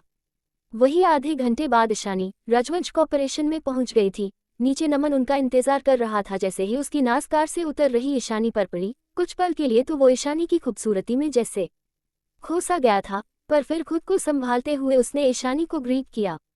अगर ईशानी को नमन को ऐसे देखते हुए मोक्ष देख लेता तो अब तक तो नमन की कब्र यही खुद गई होती, और ये बात नमन अच्छे से जानता था। नमन ईशानी को प्राइवेट लिफ्ट की तरफ ले गया। नंदिनी भी उन दोनों के पीछे पीछे चलने लगी। थोड़ी देर में तीनों मोक्ष के फ्लोर पर पहुंच गए। आज सीक्रेटियर डिपार्टमेंट में जितने भी लोगों ने ईशानी को देखा था वो सब उसकी खूबसूरती में पागल हो रहे थे, पर वो चाह कर भी ईशानी से बात नहीं कर सकते थे, वरना उनकी मौत तय है। वहीं कुछ लड़कियां ईशानी की खूबसूरती को एडमियर कर रही थी तो किसी को जलन हो रही थी। तभी नंदिनी ईशानी के पास आकर बोली, ईशु मैंने बोला था ना आज तू कयामत लग रही है, देख सब कैसे तुझे घूर रहे हैं, आज तो सब तेरे और भी ज्यादा दीवाने हो गए हैं लगता है। उसकी बात सुनकर भी ईशानी ने कुछ रिएक्ट नहीं किया और चुपचाप बस मोक्ष की केबिन की तरफ चलने लगी। वही मोक्ष तो आपने केबिन में बेसब्री से अपनी बेबी डॉल के आने का इंतजार कर रहा था, उससे और ज्यादा इंतजार नहीं हो रहा था।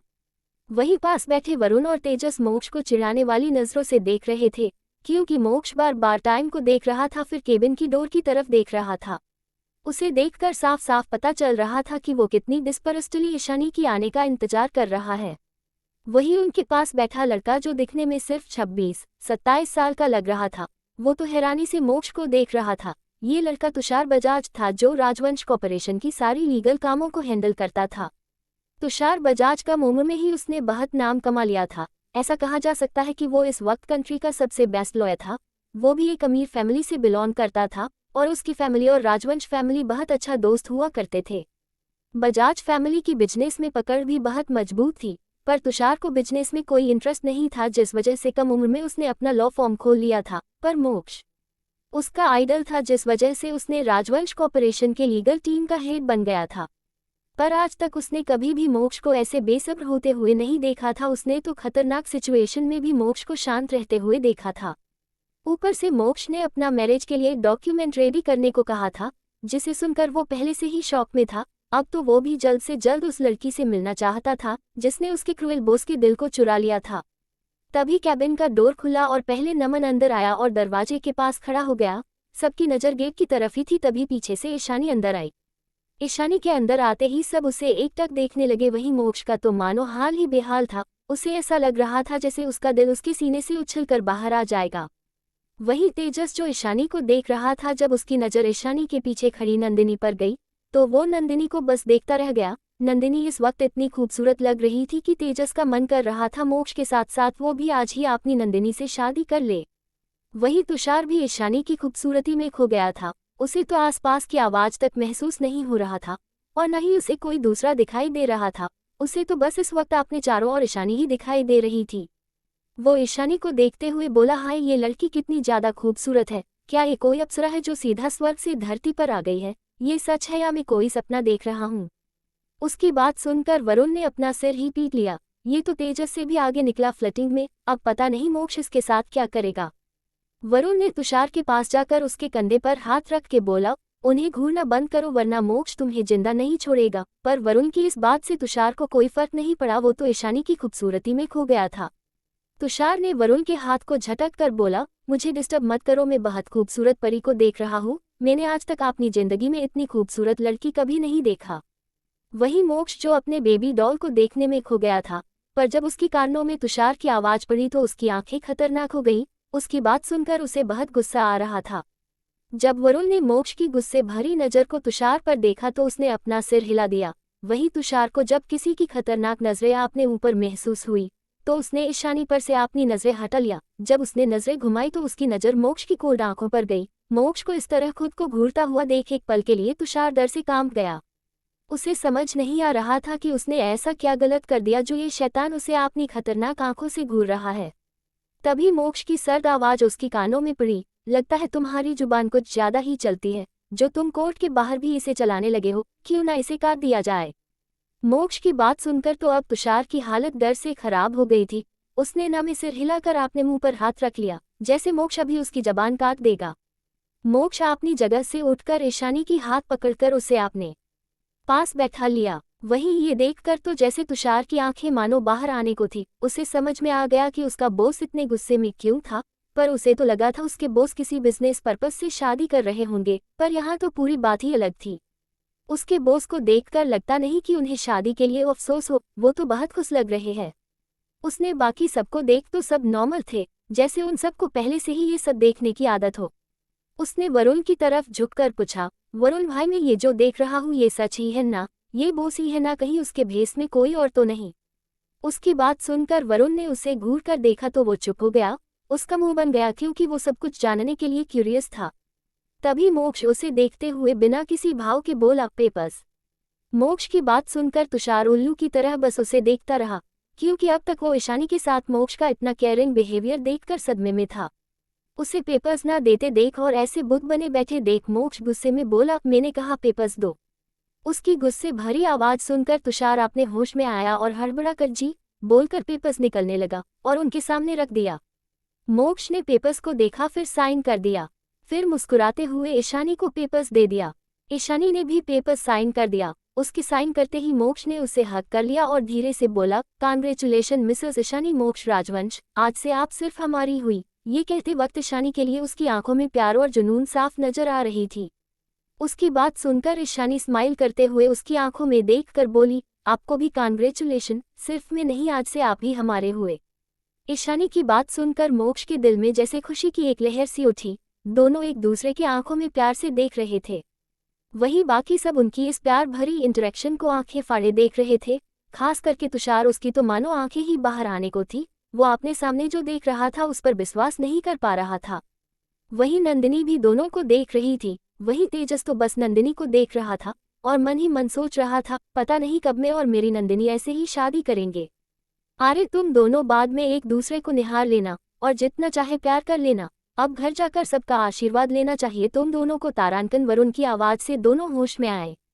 थोड़ी देर बाद दोनों केबिन से बाहर चले गए, क्योंकि अब तक ईशानी और मोक्ष दोनों को ही दादी माँ और कल्पना जी ने कम से कम 100 बार कॉल कर लिया था। नंदिनी वहीं रुक गई थी, क्योंकि उसे काव्या के घर जाना था और ये मौका तेजस कैसे अपने हाथ से जाने दे सकता था। उसे तो बस नंदिनी के साथ जितना हो सके वक्त बिताना था, इसलिए उसने जिद करके नंदिनी को खुद छोड़ने जाएगा बोल दिया। दोनों के बाहर जाने के बाद तुषार और आपने क्यूरियोसिटी को रोक नहीं पाया। उसने जल्दी से वरुण को देखकर पूछा, क्या बॉस किसी से प्यार करते हैं और शादी भी हो गई, पर मुझे पहले कुछ पता क्यों नहीं चला? क्योंकि तुम बेवकूफ़ हो और मोक्ष तुम्हें बताना नहीं चाहता। और आज जो भाभी को देखकर तुम्हारी हरकत थी, अगर आज उसकी शादी का दिन न होता और भाभी उसके पास ना होती तो अब तक वो सच में तुम्हें नर्क भेज चुका होता। इतना कहकर वरुण उठा और वहां से चला गया। उसके पीछे पीछे नंदिनी और तेजस भी चले गए। पीछे बस नमन और तुषार ही रह गए। हाँ, जब देखो मुझे धमकी देते रहते हैं जबकि मैं कितना काम करता हूँ, बड़बड़ाते हुए तुषार भी बाहर चला गया। नमन भी वहां से चला गया। आज वो खुश था कि उसे छुट्टी मिल गई। वो तो ये सोच रहा था कि काश बॉस और लेडी बॉस हर दिन शादी करे ताकि उसका काम थोड़ा कम हो जाए। वहीं मोक्ष के कार में इस वक्त माहौल काफी गर्म था। मोक्ष रेस्टलेस होकर ईशानी को किस कर रहा था। उसका हाथ सेंशुअली ईशानी की खुली कमर पर चल रहे थे। मोक्ष ही जानता था कि कैसे उसने ऑफिस में ईशानी को उस साड़ी में देखकर भी खुद को रोक रखा था, वरना उसका बस चलता तो वो ईशानी को तभी सबकी नजरों से दूर ले जाता और ईशानी को पूरी तरह से अपना बना लेता। तुषार की बात सुनकर तो मोक्ष और भी जेलस और गुस्सा हो गया था। उसे बिल्कुल पसंद नहीं था कि उसके सिवा कोई उसकी बेबी डॉल को इस तरह देखे, खास करके जब वो इस साड़ी में कयामत ढा रही थी। थोड़ी देर बाद मोक्ष ईशानी से अलग हुआ और ईशानी की लाल चेहरे को देखते हुए बोला, मिसेस राजवंश, क्यों ना मैं आपको कहीं कैद कर लूं, ताकि मेरे सिवा आपको कोई देख ना सके और ना ही आपको अपनी आंखों में बसा सके। उसकी बात सुनकर ईशानी को हंसी आ गई। उसे अच्छे से समझ आ रहा था कि मोक्ष को जरूर जेलस फील हो रहा है। उसने हंसते हुए बोली, क्यों, मुझे किसी के देखने से आपको जेलस फील हो रहा है क्या हब्बी? उसकी हंसी सुन और स्माइल देख मोक्ष जैसे सब कुछ भूल गया था, पर जब उसकी कानों में ईशानी की कही हुई बात गई तो उसका दिल दे से मानो तेज स्पीड में भागने लगा। अभी तुमने जो कहा फिर से एक बार कहो बेबी डॉल, मोक्ष ने ईशानी को देखते हुए प्यार से बोला। ईशानी जानती थी कि मोक्ष उसके मुंह से क्या सुनना चाहता है, फिर भी वो नाटक करते हुए बोली, क्या बोलूं मोक्ष? उसकी बात सुनकर मोक्ष चिढ़ गया और गिर से ईशानी को देख नाराजगी से बोला, वही अभी जिस नाम से तुमने मुझे बुलाया। मोक्ष को नाराज देख ईशानी की होंठों पर मुस्कान आ गई। ईशानी ने मोक्ष के सीने पर अपना सिर रख दिया और बोली, हब्बी।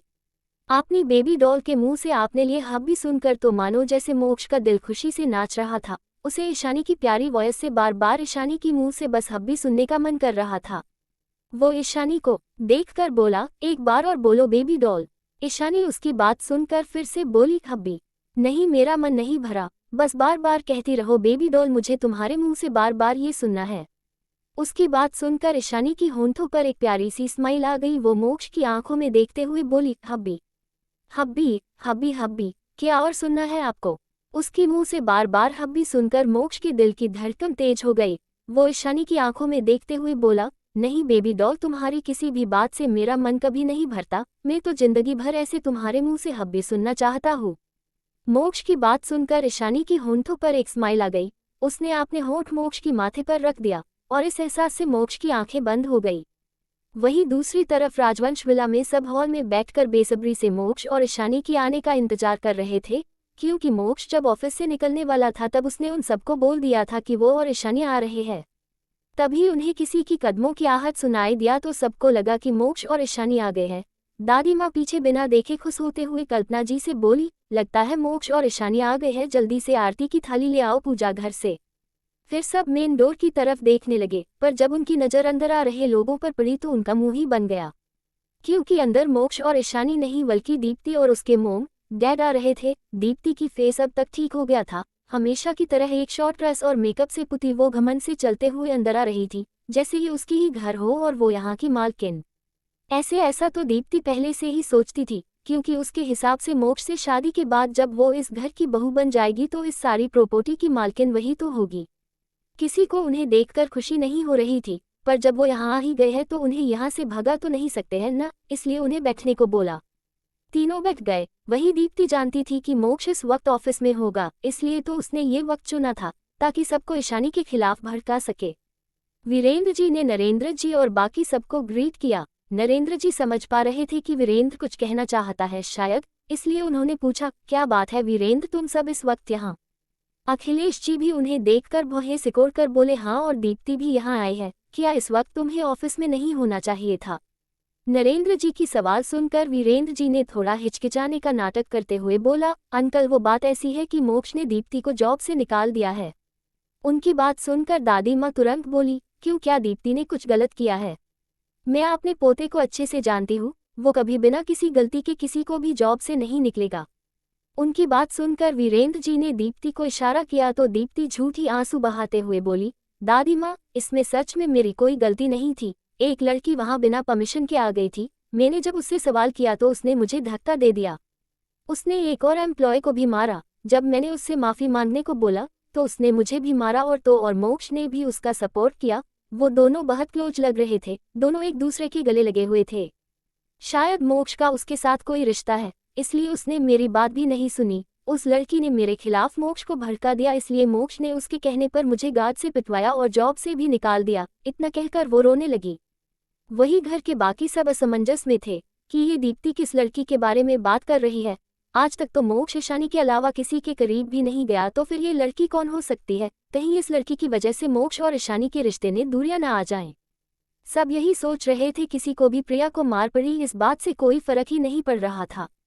तभी माया जी दीप्ति को झूठ मूठ का शांत करते हुए बोली, रो मत बच्चा, तुझे जरूर यहाँ न्याय मिलेगा। फिर राजवंश फैमिली की तरफ देखकर बोली, मुझे तो लगता है जरूर उस लड़की ने मोक्ष को अपने प्यार के जाल में फंसा लिया होगा। तभी दादी माँ जो सोच रही थी, अगर ये लड़की ईशानी होगी तब तो ठीक है, वरना क्या होगा, ईशानी का दिल तो टूट जाएगा। दादी माँ गुस्से बोली, अगर इस नालायक ने मेरे पोते बहू को छोड़कर किसी और लड़की के करीब गया होगा तो मैं उसका टांग तोड़ दूंगी। उन्हें इतने गुस्से में देखकर दादाजी उन्हें शांत कराने के लिए बोले, आप गुस्सा मत होइए, पहले हमें सारी बात अच्छे से जान लेनी चाहिए। वही दीप्ति, माया जी और वीरेंद्र तो दादी माँ को गुस्से में देखकर खुश हो गए थे। दीप्ति मन ही मन सोच रही थी, क्या दादी माँ पोता बहू मतलब मेरी बात कर रही है? शायद हाँ, क्योंकि जब डैड ने मोक्ष के साथ मेरी शादी का प्रपोजल दिया था तब भी किसी ने कुछ नहीं बोला था। इसका मतलब तो यही हुआ ना कि सब मुझे ही इस घर की बहू बनाना चाहते हैं। जरूर उन सबको मैं पसंद आ गई हूँ। इतना सोचकर वो मन ही मन खुश होने लगी। वही कल्पना जी को अब भी डाउट था, क्योंकि जितना उन्हें पता था उस हिसाब से मोक्ष कभी भी ईशानी के सिवा किसी और लड़की के करीब नहीं जाएगा। कल्पना जी ने दीप्ति को देखकर पूछा, अच्छा तो उस लड़की का नाम क्या है जिसे मोक्ष पसंद करता है?